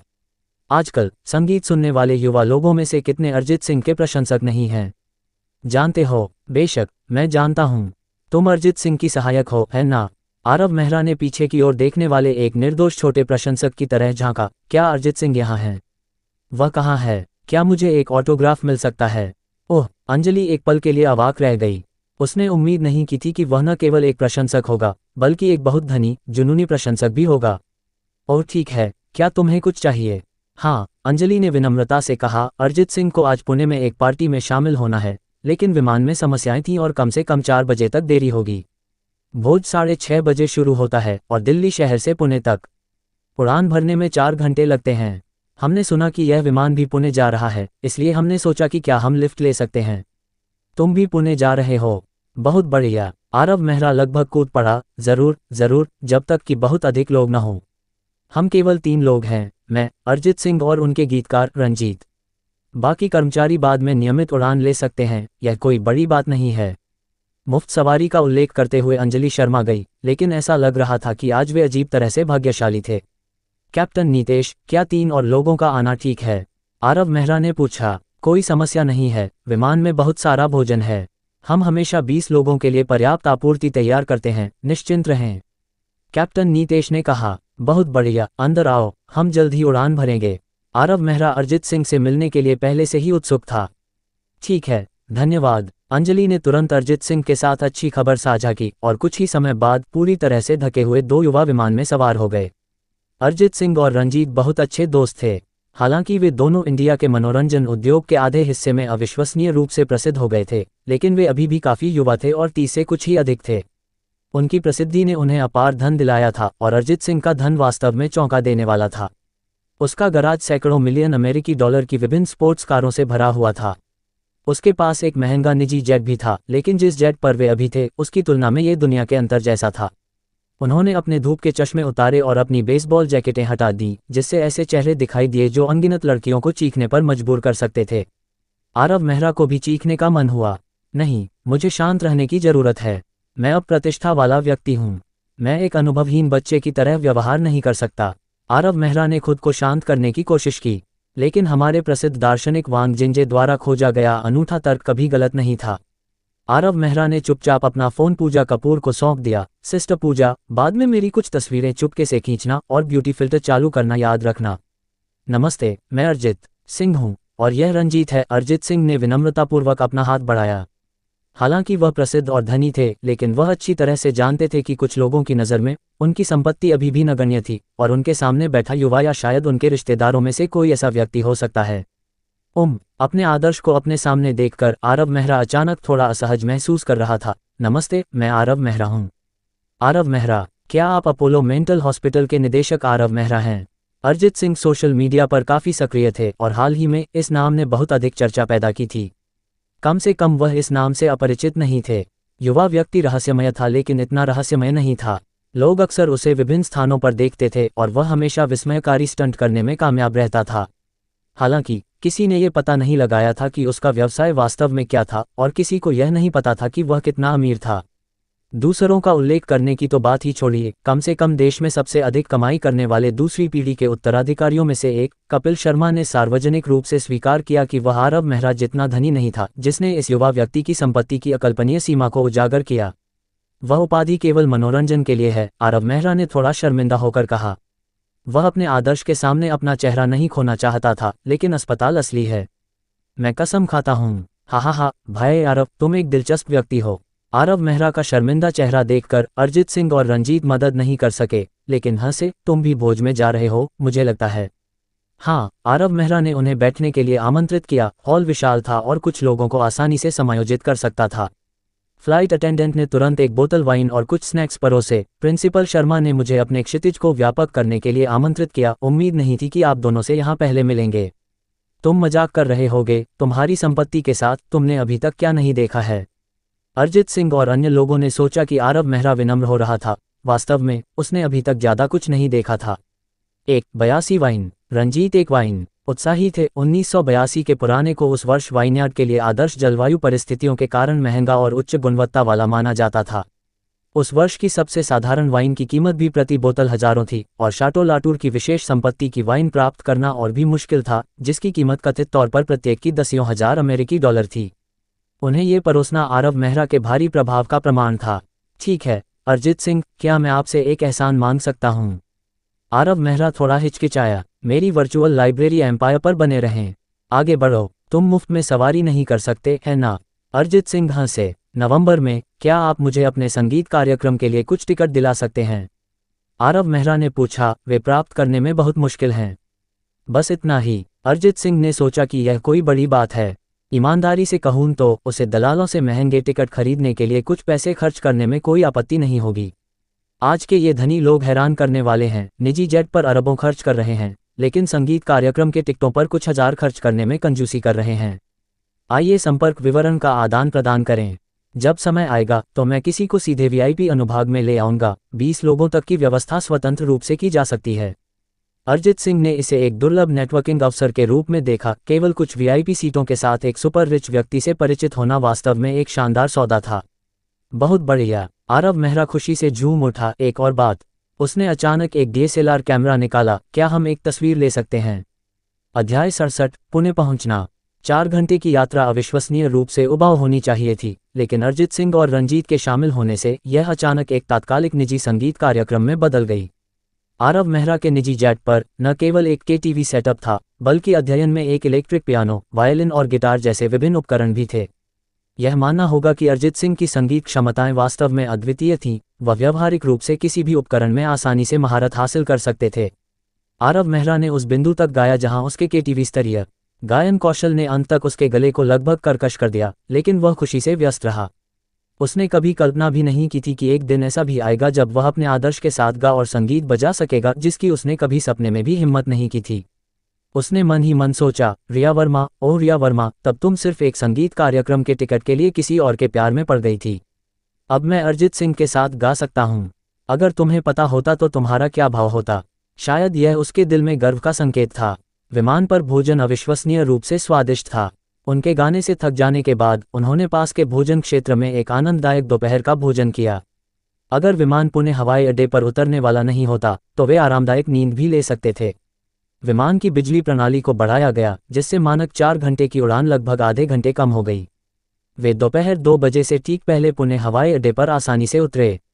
कई पागल प्रशंसक अरिजीत सिंह के यात्रा कार्यक्रम का पूरी तरह से पालन कर रहे थे, लेकिन उनकी उड़ान में समस्या के कारण, हालांकि प्रशंसकों को यात्रा के बारे में पता था, किसी को नहीं पता था कि उन्होंने आरव मेहरा के साथ लिफ्ट ली थी। इसलिए हवाई अड्डा काफी शांत निकला। श्री आरव, आपकी मदद के लिए धन्यवाद। अरिजीत सिंह ने एक बार फिर अपनी कृतज्ञता व्यक्त की, क्योंकि होटल के लिए उन्हें लेने वाली कार हवाई अड्डे पर पास में ही इंतजार कर रही थी। मैं थोड़ी देर में वहां आऊंगा, आज रात पार्टी में मिलते हैं। आरव मेहरा पहले से ही थोड़ा अधीर था। हालांकि वह स्टारगेजिंग के बारे में उतना पागल नहीं था, लेकिन मनोरंजन जगत में वास्तव में कई हस्तियां थीं जिन्हें वह पसंद करता था, और आज रात उनमें से कई से मिलने का मौका मिला। ये बिल्कुल एक सपने जैसा है। उनके जाने के बाद आरव मेहरा सोफे पर गिर गया। उसके हाथ और पैर अभी भी थोड़े कांप रहे थे। ये तब से भी ज्यादा घबराहट भरा था जब उसने अपने कॉलेज प्रवेश परीक्षा के परिणाम देखे थे। मास्टर, आपके संयम में कुछ काम करने की जरूरत है। पूजा कपूर ने शांति से कहा, मत भूलिए, आपको साल के अंत में इंग्लैंड की रानी के जन्मदिन के भोज में आमंत्रित किया गया है। यदि आप अभी भी ऐसे ही हैं तो ये शर्मनाक हो सकता है। हा, तब तक तो बहुत समय है ना? आरव मेहरा ने हंसते हुए जवाब दिया, मैंने अभी 1 महीने से भी कम समय पहले परिवार की संपत्ति संभाली है, मैं इतनी जल्दी कैसे अनुकूलित हो सकता हूँ? वैसे मास्टर, आप यहाँ कितने समय तक रहने की योजना बना रहे हैं? पूजा कपूर ने पूछा। 3 दिन, शायद। फिल्म का सामान सुलझ जाने के बाद वापस जाने से पहले 2 दिन घूमूंगा। मैं पहले कभी पुणे नहीं गया। आरव मेहरा को नीले समुद्र और खूबसूरत समुद्र तटों की लालसा थी। हालांकि उसके गृहनगर में समुद्र तट थे, लेकिन वे अभी भी पुणे के समुद्र तटों से एक पायदान नीचे थे। कैप्टन, हम यहाँ 3 दिन के लिए रुक रहे हैं, आप सभी भी आराम करके आनंद क्यों नहीं लेते? आरव मेहरा ने सभी चालक दल को बुलाया, मैं आप में से प्रत्येक को 10,000 अमेरिकी डॉलर का भत्ता दूंगा, इसे छुट्टी की तरह माने। हर समय इस उबाऊ विमान पर रहने की कोई आवश्यकता नहीं है। नीतेश और उनकी टीम बहुत खुश थे। हालांकि पिछले 2 वर्षों में उनके पास कोई उड़ान मिशन नहीं था, लेकिन उन्हें अपने पेशेवर कौशल को बनाए रखने की आवश्यकता थी और इसलिए उन्हें हर साल केवल कुछ थोड़ी लंबी छुट्टियां मिलती थीं। उन्हें उम्मीद नहीं थी कि केवल एक उड़ान के बाद आरव मेहरा ने न केवल उन्हें छुट्टी दी, बल्कि उन्हें इतना बड़ा खर्च भत्ता भी दिया। क्या दुनिया में आरव मेहरा से ज़्यादा उदार नियोक्ता कोई था? 6 सुपरमॉडल फ्लाइट अटेंडेंट विशेष रूप से खुश थीं, लगभग जैसे कि वे आरव मेहरा के सिर के चारों ओर अपनी बाहें लपेटकर उन्हें फ्रेंच किस देना चाहती थीं। यह एक औपचारिक कार्यक्रम था। आरव मेहरा ने औपचारिक पोशाक का अपना सेट पहना और हालांकि पूजा कपूर केवल एक सहायक थीं, लेकिन उन्होंने ऐसी परिस्थितियों में आरव मेहरा की छवि का प्रतिनिधित्व किया और इसलिए उन्होंने एक बहुत ही असाधारण गाउन भी पहना था। मास्टर, आप थोड़े निराश लग रहे हैं। अपने गाउन में पूजा कपूर कान फिल्म महोत्सव में अभिनेत्रियों की उपस्थिति के बराबर थी, हालांकि आरव मेहरा की नज़र उस पर नहीं रुकी। क्या आप सोच रहे हैं कि आपको मिस साक्षी को अपनी साथी के रूप में लाना चाहिए था? पूजा कपूर ने आसानी से आरव मेहरा के दिमाग को देख लिया। आरव मेहरा ने आश्चर्य से उसकी ओर देखा, क्या वह जो सोच रहा था वह वास्तव में इतना स्पष्ट था? और ठीक है, यह इस तरह के अवसर पर मेरा पहला समय भी है, कौन जानता है कि यह कितना अजीब हो सकता है। वह शायद और भी शर्मिंदा होगी। आरव मेहरा ने खुद को सांत्वना दी, जब मौका मिलेगा तो मैं उसे अगली बार ले जाऊंगा। आरव मेहरा को अच्छी तरह से पता था कि साक्षी को उसके लिए भावनाएं हैं, लेकिन चूंकि उन्होंने अपने रिश्ते की पुष्टि नहीं की थी, इसलिए यह थोड़ा अनुचित लगा। पुणे के हवाई अड्डे पर आरव मेहरा के लिए कोई निजी अनुभाग नहीं था, लेकिन उन्होंने उसके लिए एक वीआईपी मार्ग खोला। पारदर्शी कांच के माध्यम से उसने देखा कि आगमन की प्रतीक्षा कर रहे प्रशंसक आज भी लोगों का समुद्र थे। आखिरकार आज एक प्रमुख मनोरंजन उद्योग कार्यक्रम था। इतने सारे सितारों के आने से उनके प्रशंसक इसे कैसे अनदेखा कर सकते थे? अरे देखो, क्या वह अरिजीत सिंह नहीं है? आरव मेहरा ने दूर से जैकेट और मास्क पहने हुए आकृति को देखा। हालांकि प्रशंसकों को खबर नहीं मिली थी, लेकिन इसका मतलब यह नहीं था कि उनकी आंखें अंधी थीं। भले ही कुछ प्रशंसक अन्य हस्तियों की उड़ानों के लिए वहां थे, लेकिन इससे उन्हें अरिजीत सिंह का प्रशंसक होने से नहीं रोका गया। कई उत्सुक प्रशंसकों ने उन्हें पहचान लिया, तुरंत उन्हें घेर लिया। गरीब अरिजीत सिंह ने शुरू में होटल में चुपके से जाने की योजना बनाई थी। ऐसा लग रहा था कि अब 1 घंटे से भी कम समय में उन्मादी प्रशंसकों की इस भीड़ को दूर करने का कोई तरीका नहीं था। पुराने कपिल, मैं पुणे पहुंच गया हूं, तुम कहां हो? आरव मेहरा ने कपिल शर्मा को फोन किया। यह इस तरह की सभा में उसका पहला समय था। हालांकि वह उस होटल का मालिक था, लेकिन बिना किसी के नेतृत्व में वह भ्रमित हो जाता। इतनी जल्दी? क्या दिल्ली शहर की उड़ान में देरी नहीं हुई थी? कपिल शर्मा को अच्छी जानकारी थी। उन्हें चिंता थी कि आरव मेहरा समय पर नहीं पहुंच पाएगा। देरी हुई या नहीं, मेरे पास अपना विमान है। आरव मेहरा ने शेखी बघारी, मैंने अरिजीत सिंह को भी लिफ्ट दी और हमने अभी अभी एक साथ गाया और पिया। ओह, कपिल शर्मा अप्रभावित थे। उन्होंने कई गर्ल ग्रुप का प्रबंधन किया और उनके सदस्य हमेशा उनके करीब आने के लिए उत्सुक रहते थे। इस दुनिया में जब तक आपके पास पैसा है तब तक आप कुछ भी नहीं कर सकते। एक बड़े स्टार के साथ भोजन करना या गाना। वह कपिल शर्मा अक्सर हस्तियों के साथ खेल खेलते थे। उसकी तुलना में आरव मेहरा का निजी जेट उसे और भी अधिक आकर्षित करता था। मुझे वापस लिफ्ट देने के बारे में क्या ख्याल है? मुझे निजी जेट में उड़ान भरने का मौका अक्सर नहीं मिलता है। कपिल शर्मा के परिवार के पास निजी जेट थे, लेकिन उनका उपयोग विजय मेहरा द्वारा व्यापारिक यात्राओं के लिए किया जाता था। कपिल शर्मा अपने पिता की पीठ पीछे उनका दुरुपयोग करने की हिम्मत नहीं करता था। निजी जेटों की कीमत अरबों, यहाँ तक कि दसियों अरबों होती है। भले ही कपिल शर्मा एक खरीदने का खर्च उठा सकता था, लेकिन इसे बनाए रखना एक और कहानी थी। वह सिर्फ दिखावे के लिए हवा में नहीं उड़ना चाहता था। जरूर, मैं पहले तुम्हें ढूंढने आऊंगा। ठीक है, मैं होटल में हूं, जब तुम यहां आओ तो सीधे राष्ट्रपति स्वीट 004 में आओ। ठीक है, होटल में मिलते हैं। आरव मेहरा ने फ़ोन काट दिया। सिस्टर पूजा, क्या होटल में बहुत सारे राष्ट्रपति स्वीट हैं? मुझे लगा कि केवल एक ही होगा। हाँ हाँ मास्टर, एक राष्ट्रपति स्वीट सिर्फ एक निश्चित वर्ग का प्रतिनिधित्व करता है, संख्या का नहीं, लेकिन कमरे की संख्याओं का महत्व होता है, पूजा कपूर ने समझाया। मेरी वर्चुअल लाइब्रेरी एम्पायर से जुड़े रहें। तुम्हारा मतलब है कि इस होटल में कपिल शर्मा से भी ऊंचे दर्जे के कई लोग हैं? हाँ, कमरा 001 हमेशा आपके लिए आरक्षित होता है और जनता के लिए खुला नहीं होता है, इसलिए इस सभा में मिस्टर विजय मेहरा की तुलना में कम से कम 2 लोग उच्च स्थिति और संपत्ति वाले हैं। दिलचस्प। आरव मेहरा अचानक शाम की पार्टी के बारे में और भी अधिक उत्साहित हो गया। अध्याय 68 दुर्घटना। गहरे बैंगनी रंग की स्पोर्ट्स कार सड़क पर तेजी से दौड़ रही थी। इतने बड़े अंतर्राष्ट्रीय पर्यटन महानगर में भी ऐसी कारें दुर्लभ थीं। ये कार जहां भी जाती एक आकर्षक दृश्य होती थी। अरिजीत सिंह और अन्य लोगों के साथ अनौपचारिक बातचीत के माध्यम से आरव मेहरा को पता चला कि इस सभा का उद्देश्य काफी सरल था। यह मनोरंजन उद्योग के बड़े नामों के बीच सिर्फ एक दोस्ताना मुलाकात थी। इंडिया के मनोरंजन जगत में केवल कुछ बड़े खिलाड़ी मौजूद थे और सभी को रिश्ते विकसित करने और उद्योग को समृद्ध बनाने के लिए नियमित सभा की आवश्यकता थी। मनोरंजन उद्योग के कई युवराज और राजकुमारियां अपने माता पिता के साथ इस भव्य कार्यक्रम में शामिल हुए ताकि वे अपने क्षितिज को व्यापक कर सकें। पैमाना इतना बड़ा था कि सड़क पर किसी युवा से टकराने का मतलब मनोरंजन कंपनी के भावी उत्तराधिकारी से मिलना हो सकता था। ताज होटल पुणे के सबसे उत्कृष्ट होटलों में से एक था। समुद्र के किनारे बना, इसकी सजावट छुट्टियों के लिए उपयुक्त थी, जिसमें कई मनोरंजन पार्क, पूल और अन्य मनोरंजन सुविधाएं थीं। 5 सितारा होटलों में ये बहुत अच्छा मूल्य प्रदान करता था। मेरी वर्चुअल लाइब्रेरी एम्पायर पर कहानियां पढ़ना जारी रखें। हम थोड़े देर से पहुंचे हैं। जैसे ही वे होटल में घुसे, लगभग कोई पार्किंग स्थान उपलब्ध नहीं था, जिससे आरव मेहरा थोड़ा निराश हो गया। कारें अच्छी थीं, लेकिन पार्किंग स्थल ढूंढना किसी को भी पागल कर सकता था।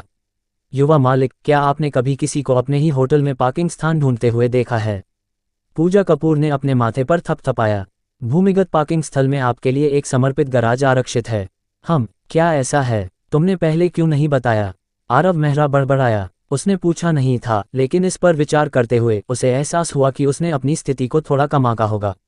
आरव मेहरा ने अपनी दिशा की खराब समझ को पूरी तरह से प्रदर्शित किया। भूमिगत गराज का प्रवेश द्वार ढूंढने से पहले काफी देर तक होटल का चक्कर लगाया। जैसे ही वह कार को नीचे चलाने वाला था, एक बिल्कुल नई बेंटले गराज से निकली। भले ही आरव मेहरा की त्वरित सजगता ने उसे टक्कर से बचने के लिए स्टीयरिंग व्हील घुमाने की अनुमति दी, फिर भी यह अपरिहार्य था और वे टकरा गए। धूम। जब आरव मेहरा ने वह शोर सुना तो उसे अपने दिल में एक दर्द महसूस हुआ। वह इस कार को आधे महीने से भी कम समय से चला रहा था।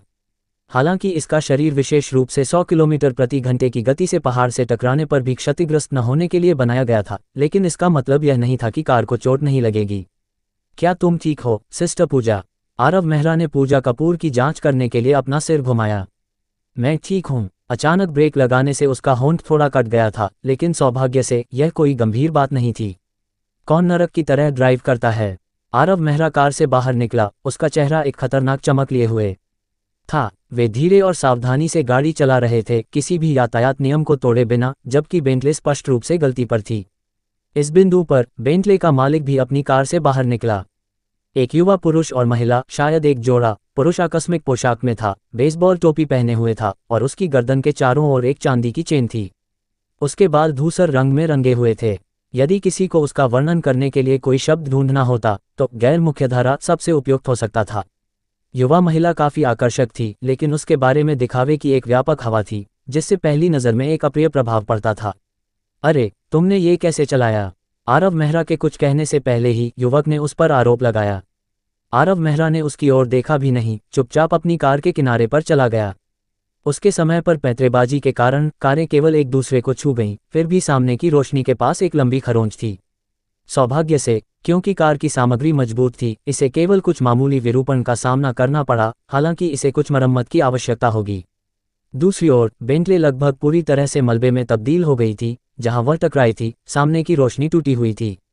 कारों की गुणवत्ता में असमानता स्पष्ट थी। अरे, मैं तुमसे बात कर रहा हूं। क्या तुम गूंगे हो? युवक ने फिर से कहा। अचानक आरव मेहरा के बगल में पूजा कपूर को देखा, उसकी आंखें चालाकी से सनकरी हो गईं, जैसे कि कुछ साजिश रच रहा हो। मैंने कैसे चलाया? क्या ये वह सवाल नहीं है जो मुझे तुमसे पूछना चाहिए? आरव मेहरा की नज़र ठंडी हो गई। वह शायद ही कभी गुस्सा होता था, लेकिन जब होता था तो उसका गुस्सा किसी और की तुलना में अधिक भयानक हो सकता था।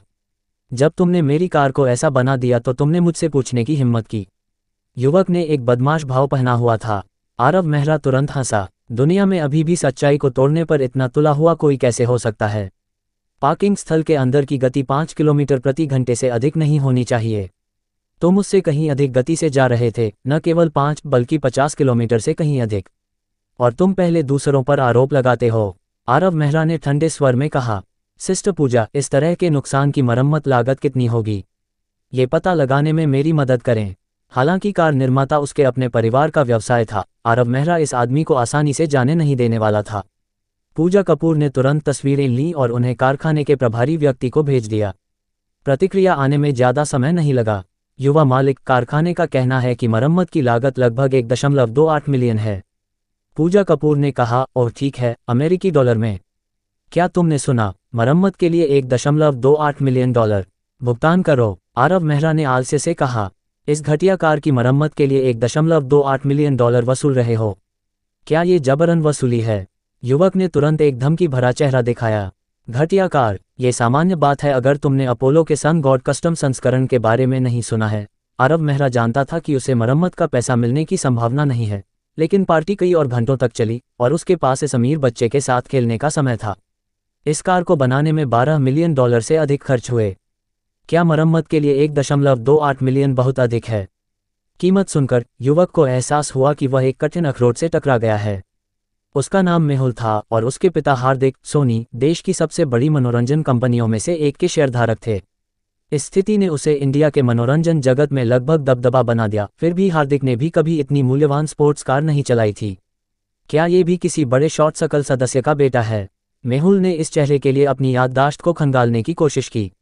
आरव मेहरा की उपस्थिति कुछ हद तक परिचित लग रही थी, लेकिन वह उन अछूत वारिसों में से किसी से मेल नहीं खाता था जिन्हें वह जानता था। क्या वह कोई स्टार हो सकता है जो अभी अभी उभरा है? भले ही मेहुल शकल में बड़ा हुआ था, उसने मनोरंजन उद्योग पर ज़्यादा ध्यान नहीं दिया था, क्योंकि पूंजीपतियों की नज़र में चाहे कोई स्टार, अभिनेता या गायक कितना भी बड़ा क्यों न हो, वे सिर्फ कलाकार थे। जब तक पर्याप्त संसाधन थे, वे जितने चाहें उतने का पोषण कर सकते थे। और मेहुल का केवल एक शौक था, छोटी मोटी हस्तियों के साथ खेलना। उसे किसी और चीज़ की परवाह नहीं थी। आरव मेहरा और पूजा कपूर के उत्कृष्ट रूप को देखते हुए ये पूरी तरह से असंभव नहीं था। तुम किस कंपनी के कलाकार हो? मेहुल ने थोड़ा आत्मविश्वास वापस पा लिया। मेरे पिताजी सोनी के शेयरधारक हैं और अगर तुम अपने लिए परेशानी नहीं चाहते हो तो बेहतर है कि जल्दी से भाग जाओ। सोनी का शेयरधारक? वह क्या है? आरव मेहरा सोनी के बारे में जानता था, लेकिन उसे याद आया कि बॉस का उपनाम दिनेश होना चाहिए। ये लड़का शायद एक छोटे शेयरधारक का बेटा था, लेकिन अगर सोनी का असली बॉस भी आ जाता तो भी वह थोड़ा भी नहीं झिझकता। तो तुम मेरी कार के लिए भुगतान करने की योजना नहीं बना रहे हो? अध्याय 69। ये पहली कार नहीं है जिसे मैंने तोड़ा है। बच्चे, मैं तुम्हें सलाह देता हूं कि तुम जो ले सकते हो उसे ले लो और वहीं रुक जाओ। ये पहले से ही बहुत अच्छा है कि मैं अपनी कार की मरम्मत के लिए पैसे की मांग नहीं कर रहा हूं। मेहुल आरव मेहरा के शब्दों का अर्थ नहीं समझ पाया। अगर तुम मेरी पेशकश की सराहना नहीं करते हो तो भविष्य में मनोरंजन जगत में रहने के बारे में भी मत सोचो। सिस्टर पूजा, क्या मैं थोड़ी देर के लिए तुम्हारा दर्पण उधार ले सकता हूं? आरव मेहरा ने अचानक कहा, जैसे कि कहीं से भी। युवा मालिक, आपको दर्पण की क्या आवश्यकता है? हालांकि पूजा कपूर नहीं जानती थी कि आरव मेहरा क्या कर रहा है, उसने अपने बैग से अपना मेकअप दर्पण निकाला। ये बेवकूफ़ मुझे कोई पुरुष सेलिब्रिटी समझ रहा है। मुझे ये देखने के लिए दर्पण में देखने की ज़रूरत है कि क्या मैं वास्तव में अधिक सुंदर हो रहा हूँ। आरव मेहरा ने दर्पण में खुद की प्रशंसा की। वास्तव में आनुवंशिक वृद्धि के बाद उसकी विशेषताएं परिभाषित और मर्दाना हो गईं। यदि 10 अंक पूर्ण हैं तो वह कम से कम 8 अंक तो प्राप्त करेगा, है ना? क्या तुम मुझसे मजाक कर रहे हो? आरव मेहरा के तुच्छ व्यवहार से मेहुल पूरी तरह से क्रोधित था। मैं तुम्हें एक और मौका दूंगा, मरम्मत के लिए भुगतान करो और भाग जाओ। तुम्हें मरम्मत के लिए भुगतान करूं? आरव मेहरा अचानक हंसा। क्या तुम्हारे पी.ई. शिक्षक ने तुम्हें कानून सिखाया है? मुझे गंभीर संदेह है कि क्या तुमने अपनी ड्राइविंग परीक्षा की लिखित परीक्षा में धोखा दिया था। वास्तव में मेहुल के पास ड्राइविंग लाइसेंस था, लेकिन उसकी स्थिति का कोई भी व्यक्ति आसानी से प्राप्त कर सकता था। आमतौर पर जब उसके मामूली उल्लंघन का एहसास होता था तो उसकी पहचान के कारण कोई भी आगे जांच करने की हिम्मत नहीं करता था। वह वास्तव में लिखित परीक्षा की सामग्री नहीं जानता था। यह आदमी निराश है, आरव मेहरा ने कहा, अपनी कार की ओर बढ़ते हुए। वह कुछ खास करना चाहता था, उसे कार तोड़ना अच्छा लग रहा था। इस बार हालांकि पास में कोई फायर एक्स नहीं था, उसके पास एक भारी प्राचीन तलवार थी जो कार पर उपयोग करने के लिए काफ़ी संतोषजनक होगी। लेकिन तलवार उसके गुप्त स्थान में रखी हुई थी, इसलिए उसे सीधे बाहर निकालना अत्यधिक होगा। इस प्रकार उसने कार में कुछ खोजने का नाटक किया। हालांकि मेहुल की नज़र में इस सब का मतलब कुछ और था। आरव मेहरा के पैर ठंडे पड़ गए। छी, मैंने सोचा कि वह कोई बड़ा अमीर बच्चा है, लेकिन वह सिर्फ एक कलाकार है। मेहुल को अचानक आत्मविश्वास महसूस हुआ। सिर्फ एक कलाकार, चाहे कितना भी अमीर क्यों न हो, उसका पृष्ठभूमि बॉस अगर चाहे तो उससे आसानी से निपट सकता है। कई इंटरनेट प्रसिद्ध सितारे और छोटी मोटी हस्तियां इस रणनीति से उसके बिस्तर पर पहुंच चुकी थीं, लगभग हमेशा सफलतापूर्वक। रुको, मेहुल ने अपनी आवाज़ उठाई, क्या तुम्हें लगता है कि तुम मेरी कार को टक्कर मारने के बाद ऐसे ही जा सकते हो? आरव मेहरा रुक गया। यह आदमी अचानक इतना दृढ़ क्यों लग रहा था? वह ये देखने के लिए अपनी गतिविधियों को रोक दिया कि मेहुल को क्या कहना है। तो तुम क्या चाहते हो? आरव मेहरा ने उसे खाली घूरते हुए देखा। मेरी कार की कीमत 5 मिलियन से अधिक है। इसे व्यापक मरम्मत की आवश्यकता होगी, इसलिए मुझे 10 लाख रुपये दो। मेहुल ने ऐसा व्यवहार किया जैसे कि उसके साथ अन्याय किया जा रहा हो। और इस लड़की को माफ़ी के तौर पर आज रात मेरे साथ डिनर पर ले चलो और यह मामला खत्म हो जाएगा। अन्यथा मैं तुम्हारी कंपनी को सभी प्लेटफार्मों पर ब्लैकलिस्ट करवा दूंगा। मेहुल को परवाह नहीं थी कि आरव मेहरा किस कंपनी में है। कम से कम उसके दिमाग में कोई भी ऐसा नहीं था जिससे सोनी कंपनी नाराज न हो सके। जब तक वे शीर्ष 3 मनोरंजन कंपनियों के सबसे बड़े शेयरधारक नहीं थे, उन्हें वैसे भी अपने पिता को कुछ सम्मान देना था। मेरी वर्चुअल लाइब्रेरी एम्पायर पर नए अध्याय पढ़ें। तुम मुसीबत की तलाश कर रहे हो। आरव मेहरा ने अपने दोस्तों पर एक सीमा खींची। हालांकि पूजा कपूर केवल उसकी सहायक थी, लेकिन उसने पहले ही उसे एक दोस्त के रूप में माना था। मेहुल के शब्दों ने निस्संदेह उसे एक संवेदनशील बिंदु पर मारा। सिस्टर पूजा, कार में जाकर बैठो। अगला दृश्य युवाओं के लिए थोड़ा अनुचित हो सकता है। आरव मेहरा ने कार से प्राचीन तलवार निकाली। पूजा कपूर चौंक गई। वह अच्छी तरह से जानती थी कि आरव मेहरा ने आज सुबह कितना सामान छोड़ा था। वह गारंटी दे सकती थी कि कार में ऐसी कोई प्राचीन तलवार बिल्कुल नहीं थी। अचानक उसे अपने दादाजी की कही एक बात याद आई। पूजा, युवा मालिक आरव मेहरा के लिए काम करते समय चाहे तुम कितनी भी अविश्वसनीय चीजें देखो, कभी भी आश्चर्यचकित मत होना। तुम जो भी देखो उसे अपने तक ही रखना। शुरुआत में पूजा कपूर ने सोचा कि उन शब्दों का क्या मतलब है। अब वह थोड़ा समझ गई। मेटा एआई, आसपास के सभी निगरानी को ब्लॉक करो। मैं इस कार को तोड़ने जा रहा हूं। आरव मेहरा ने प्राचीन तलवार को घसीटा, कदम दर कदम आगे बढ़ा। तुम समझ गए। जब से मेटा आई विजय मेहरा में शामिल हुआ, ये कुछ हद तक अनियंत्रित हो गया। लेकिन जब से आरव मेहरा इसका मेजबान बना, ये और भी शरारती हो गया था। फिर भी इसने लगभग बिना शर्त आरव मेहरा के आदेशों का पालन किया। एक पल में सभी आसपास के संचार उपकरण और निगरानी अवरुद्ध हो गए। यदि कोई मॉनिटर के पास खड़ा होता तो वे उस क्षेत्र को ऐसे देखते जैसे कि फ्लैशबैंग से मारा गया हो, जिसमें केवल एक चकाचौंध वाली सफ़ेद रोशनी बची हो। प्राचीन तलवार बहुत भारी थी और जमीन पर उसकी खरोंच वाली आवाज़ किसी की त्वचा को रेंगने पर मजबूर कर देती थी। तुम क्या कर रहे हो? मेहुल और उसका साथी इस भारी उपस्थिति से इतने डर गए थे कि वे अनजाने में कई कदम पीछे हट गए। तुम देखते हो, मैं काफ़ी अच्छे स्वभाव का हूँ। अगर तुमने पहले माफ़ी मांगी होती और कुछ मुआवजा दिया होता तो यह मामला खत्म हो गया होता, आरव मेहरा ने कहा। लेकिन तुम्हें मुझे उन शब्दों से धमकी नहीं देनी चाहिए थी, भले ही तुम्हारी धमकियों का मेरे लिए कोई मतलब नहीं है। कुछ पागल मत करो। मैं धूम। इससे पहले कि वह समाप्त कर पाता, आरव मेहरा ने प्राचीन तलवार को कार के विंडशील्ड पर घुमाया। 100 पाउंड से अधिक वजन होने के कारण इंडिया में बना टेम्पर्ड ग्लास भी मेल नहीं खा सका। भारी प्रभाव ने कार को कई इंच पीछे धकेल दिया। वाह, ये चीज़ फायर एक्स से कहीं अधिक प्रभावी है, आरव मेहरा ने संतोष के साथ टिप्पणी की। तुम मेरी कार को तोड़ने की हिम्मत करते हो? क्या तुम्हें विश्वास है? धूम। एक और झटका लगा, इस बार कार के हुड को अंदर कर दिया। ओह, तुम्हें बताना भूल गया, ये पहली कार नहीं है जिसे मैंने तोड़ा है। पिछला आदमी अभी भी सलाखों के पीछे है। आरव मेहरा ने 5 या 6 और वार किए, सभी कार के सामने के हिस्से पर लक्षित थे।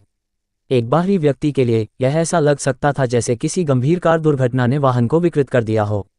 मेटा एआई, मेरे लिए निगरानी डेटा का ध्यान रखना, टक्कर के क्षण के बाद सब कुछ हटा दो। मेजबान, तुम वास्तव में चालाक हो। मेटा एआई आरव मेहरा की चालाकी से कुछ हद तक प्रभावित हुआ। हे, पिछली बार वह आदमी नशे में और दोषी था, इसलिए स्वाभाविक रूप से मुझे और परेशानी देने की हिम्मत नहीं हुई। आरव मेहरा ने समझाया, आज थोड़ा अलग है। हालांकि तेजी उसकी गलती थी, लेकिन स्थिति इतनी गंभीर नहीं है। अगर उसने मुझ पर आरोप लगाया तो इससे मुझे कुछ परेशानी हो सकती है। ठीक है, अभी के लिए बस इतना ही। आरव मेहरा कार में वापस आ गया, प्राचीन तलवार को वापस छुपाने का नाटक करते हुए। पूजा कपूर ने एक नज़र डाली, यह महसूस करते हुए कि तलवार चमत्कारिक ढंग से गायब हो गई थी। निश्चित रूप से कुछ संदिग्ध है। पूजा कपूर की पुतलियां फैलीं और फिर चौंकने वाली स्थिति में लौट आईं। फिर भी उसके दिल में आश्चर्य को शांत करना आसान नहीं था। ओह, वैसे मेरा नाम आरव मेहरा है। अगर तुम्हें लगता है कि तुम में दम है तो बेझिझक मेरे पीछे आओ। आरव मेहरा और पूजा कपूर कार में वापस आ गए, लेकिन तुम्हें 2 बार सोचना चाहिए कि इससे क्या परेशानियां हो सकती हैं। भले ही तुम्हारे सोनी के सबसे बड़े शेयरधारक मिस्टर दिनेश आए, मैं जरूरी नहीं कि डरूं। आरव मेहरा ने एक्सीलेटर दबाया और धीरे धीरे भूमिगत पार्किंग स्थल में चला गया। मेहुल का भाव बदलता रहा, अपनी आधी टूटी कार को घूरता रहा, विचारों में खोया हुआ। युवा मालिक मेहुल, क्या हम उसे ऐसे ही जाने दें? मेहुल के साथी ने उसकी आस्तीन खींची। कोई मौका नहीं। मेहुल ने अपनी आधी टूटी कार को देखकर गहरा दर्द महसूस किया, लेकिन पुलिस को नहीं बुलाएगा। उनके शकल में एक अलिखित नियम था कि उत्तराधिकारी संघर्षों को निजी तौर पर हल किया जाना चाहिए। अगर उसने इसकी रिपोर्ट की तो उसके आसपास के लोग उसका उपहास करेंगे। वास्तव में आरव मेहरा को मेटा आई को ऐसा करने की भी आवश्यकता नहीं थी। तो हम क्या करें? हम युवा मालिक दिनेश को ढूंढने जा रहे हैं। अध्याय 70, नींव को कमजोर करना। कितना मूड खराब करने वाला है। पार्टी में खुश होकर आने के बाद एक बेवकूफ़ ट्रस्ट फंड बेवकूफ़ ने इसे बर्बाद कर दिया। आरव मेहरा ने कार को भूमिगत गराज में पार्क किया। उसने खरोंच को देखा और उसके दिल में एक दर्द महसूस हुआ, यहाँ तक कि यह भी चाहा कि यह खुद पर एक घाव होता। युवा मालिक, आप अभी उस कार को तोड़कर वास्तव में खुश लग रहे थे। पूजा कपूर ने चिढ़ाया, खासकर जब उसने मेहुल के असभ्य शब्दों को सुना तो आरव मेहरा के डराने वाले व्यवहार और लहजे को देखा। ये संतोषजनक था, लेकिन मुझे डर है कि बाद में कुछ परेशानी हो सकती है। आरव मेहरा को नहीं लगा कि उस तरह के बिगड़े हुए अमीर बदमाश नुकसान उठाने के बाद चुपचाप पीछे हट जाएंगे। क्या तुम डरे हुए हो? युवा मालिक डरा हुआ, उससे डरा हुआ, मेरे पैर। अगर उस गुमनाम ट्रस्ट फंड बच्चे ने मुसीबत खड़ी करने की हिम्मत की तो आरव मेहरा के पास उसे पूरी तरह से कुचलने के लिए पर्याप्त वित्तीय और प्रभावशाली शक्ति थी। गुप्त रणनीति के लिए पूरा होटल आरव मेहरा का था। वहां के सुरक्षा गार्ड केवल दिखावे के लिए कैसे हो सकते थे? उसकी श्रेष्ठ शारीरिक फिटनेस एक समय में कई लोगों से निपटने के लिए पर्याप्त थी, इसलिए वह वास्तव में चिंतित नहीं था। अरे आरव मेहरा, इधर आओ। कपिल शर्मा पहले से ही होटल में था, आरव मेहरा को देखकर हाथ हिला रहा था। तुम निश्चित रूप से जल्दी आ गए। आरव मेहरा ने हल्के से उसकी छाती पर मुक्का मारा। मैं कल यहाँ आया था। कपिल शर्मा ने अपनी छाती रगड़ी, ये सोचकर कि इस आदमी का मुक्का कितना मजबूत था। और यह प्यारी महिला कौन हो सकती है? ओह, यह मेरी सहायक पूजा कपूर है। पिछली बार जब तुम आए थे तो उसे कुछ काम थे, इसलिए वह आसपास नहीं थी। आज इस अपरिचित जगह में मैं किसी की मदद के बिना प्रबंधित नहीं कर सकता था। आरव मेहरा ने कहा, वाह, तुम्हें निश्चित रूप से एक ईर्ष्यालु महिला सहायक को पकड़ना आता है। कपिल शर्मा ने पूजा कपूर की प्रशंसा की। मिस पूजा, आज तुम्हारा पहनावा भोज में शामिल होने वाली किसी भी अभिनेत्री से निश्चित रूप से कमतर नहीं है। अतिशयोक्ति के लिए धन्यवाद मिस्टर कपिल। पूजा कपूर ने उच्च समाज की घटनाओं को आसानी से संभाला, आरव मेहरा के अधिक देहाती व्यवहार के विपरीत। तो क्या तुम मेरी कंपनी में शामिल होने में रुचि रखती हो? मैं निश्चित रूप से तुम्हें एक संतोषजनक वेतन दे सकता हूँ। कपिल शर्मा ने आरव मेहरा के सामने सीधे उसे लुभाने का प्रयास किया। आओ कपिल, मैं तुम्हें डरा नहीं रहा हूँ, लेकिन अगर तुम मुझसे अधिक वेतन दे सकते हो तो मैं आज इस भोज में अपने नंगे हाथों से एक कटहल तोड़ दूंगा। आरव मेहरा ने आत्मविश्वास से कहा। आखिरकार पूजा कपूर केवल मूल वेतन नहीं कमा रही थी, उसके पास पूजा परिवार द्वारा देखे जाने वाले व्यवसायों के हिस्से में अपना हिस्सा था, जो एक खगोलीय राशि थी। ये काफी बड़ी शर्त है। कपिल शर्मा चौंक गया। उसने आरव मेहरा की वित्तीय क्षमता देखी थी और अनुमान लगाया था कि खुद को बेचना भी इस सहायक को लुभाने के लिए पर्याप्त नहीं होगा। पुराने आरव, हम दोनों के बीच तुम उसे सालाना कितना भुगतान करते हो? कपिल शर्मा आरव मेहरा के कान में झुक गया। ज्यादा नहीं, बस कुछ अरब अमेरिकी डॉलर। लानत है, तुम मुझसे आगे निकल गए। कपिल शर्मा के पास कहने के लिए शब्द नहीं थे। अपनी पूरी शुद्ध संपत्ति को मिलाकर भी उसके पास शायद दसियों अरब अमेरिकी डॉलर नहीं होंगे। उसने ये पूछने पर भी विचार किया कि क्या आरव मेहरा को किसी अन्य सहायक की आवश्यकता है। वैसे तुम थोड़े अलग लग रहे हो। क्या हुआ? क्या तुम्हें कोई परेशानी है? मुझे बताओ ताकि मैं हंस सकूं। कपिल शर्मा शरारत से मुस्कुराया। ज्यादा कुछ नहीं, बस इतना है कि एक दिमागरहित ट्रस्ट फंड बच्चे ने मेरी कार को टक्कर मार दी जब मैं पहले पार्किंग कर रहा था। क्या वह संगौड थी? कपिल शर्मा ने पूछा। आरव मेहरा ने सिर हिलाया। उस झटके ने ऐसा किया। अगर मैं होता तो मैं उसका सिर फोड़ देता। कपिल शर्मा उस कार पर लंबे समय से नजर रख रहा था। मैं उसे नहीं जानता, शायद मनोरंजन जगत के किसी बड़े हस्ती का बेटा है, बस एक मामूली मुद्दा है। इसके अलावा मैंने उसकी कार को पहले ही तोड़ दिया। तुमने एक और तोड़ दी। कपिल शर्मा हंस पड़ा, शानदार, लेकिन सावधान रहो। कपिल शर्मा ने चेतावनी दी, इन लोगों के पास सिर्फ पैसा ही नहीं है, उनके संबंध व्यापक हैं, शक्ति और प्रभाव दोनों के साथ। वे तुम्हारे खिलाफ कुछ अनोखी रणनीति का उपयोग कर सकते हैं, इसलिए सतर्क रहो। ठीक है, ये सिर्फ एक ट्रस्ट फंड बच्चा है, मेरी चिंता के लायक नहीं है। आरव मेहरा ने अपना सामान उन कर्मचारियों को सौंप दिया जो उसे लेने आए थे। सुनिश्चित करें कि मेरा सामान कमरा 001 में रखा गया है। 001। कपिल शर्मा ने कुछ महत्वपूर्ण सुना। क्या तुमने कमरा 001 बुक किया है? इस होटल में 10 राष्ट्रपति स्वीट थे, लेकिन हर कोई उन्हें बुक नहीं कर सकता था। जबकि कमरे की विशिष्टताएं समान थीं, बुकिंग प्राप्त करने के बाद उन्होंने मेहमानों की प्रतिष्ठा के आधार पर कमरे की संख्याएं आवंटित की। कपिल शर्मा विजय मेहरा के साथ आया था, फिर भी विजय मेहरा भी केवल कमरा 004 बुक कर सकता था। मेरी वर्चुअल लाइब्रेरी एम्पायर पर कहानियां देखें। कमरा 003 के निवासी को वे जानते थे, सोनी कंपनी के प्रमुख शेयरधारक श्री दिनेश। हालांकि वह धन के मामले में विजय मेहरा से पीछे रह जाते, लेकिन उनका नेटवर्क निस्संदेह मजबूत था, इसलिए कमरा 003 में रहना समझ में आता है। कमरा 002 के मालिक अब तक उसके लिए अज्ञात रहे, केवल एक महिला की पहचान। श्री दिनेश से ऊपर रैंक करने के लिए उसे साधारण नहीं होना चाहिए। रुको, तुम मुझे यह नहीं बताने जा रहे हो कि यह होटल भी तुम्हारा है ना? कपिल शर्मा को अचानक एक अनुमान हुआ। पिछले अनुभवों के आधार पर 10 में से 9 बार उसका अनुमान सही था। तुम समझ गए, आरव मेहरा ने कहा, लेकिन ये सिर्फ ये होटल नहीं है, यहाँ तक कि इसका मालिक बिलियंस इंटरनेशनल भी मेरा है। जब भी तुम्हें रहने के लिए जगह की आवश्यकता हो, बस मेरा नाम बताओ और तुम्हें भारी छूट मिलेगी। तुम, मेरे दोस्त, हमेशा लोगों को आश्चर्यचकित करने में कामयाब रहते हो। आरव मेहरा की सर्वव्यापी उद्यम श्रृंखला से परिचित इस बार कपिल शर्मा केवल मामूली रूप से झिझका। अकेले वित्तीय निवेश से हर साल अरबों कमाने वाले आरव मेहरा की संपत्ति उसकी कल्पना से कहीं अधिक थी। वैसे, क्या तुम मेरे घर आना चाहते हो? मेरे पिताजी भी तुमसे मिलना चाहते हैं। आरव मेहरा इस बार वास्तव में चौंक गया। विजय मेहरा के पिता एक प्रसिद्ध उद्धरण के लिए जाने जाते थे, पहले एक छोटा लक्ष्य निर्धारित करें, 1 अरब कमाएं। लगभग हर कोई विजय मेहरा को जानता था। निष्पक्ष होने के लिए विजय मेहरा वास्तव में निवेश और व्यवसाय में एक मास्टर थे। उन्होंने इतना विशाल वाणिज्यिक साम्राज्य स्थापित किया। अचानक उस तरह के किसी व्यक्ति से मिलना, आरव मेहरा थोड़ा घबरा गया। तुम किस बात से डर रहे हो? शायद तुम मेरे पिताजी से भी ज्यादा अमीर हो। ये पैसे के बारे में नहीं है, आरव मेहरा ने व्यंग्यात्मक मुस्कान के साथ जवाब दिया। वह वास्तव में अमीर था, लेकिन वर्षों के व्यावसायिक अनुभव से बनी उस तरह की उपस्थिति ऐसी चीज नहीं थी जिसका वह आसानी से मुकाबला कर सकता था। क्या यह मिस्टर कपिल नहीं है?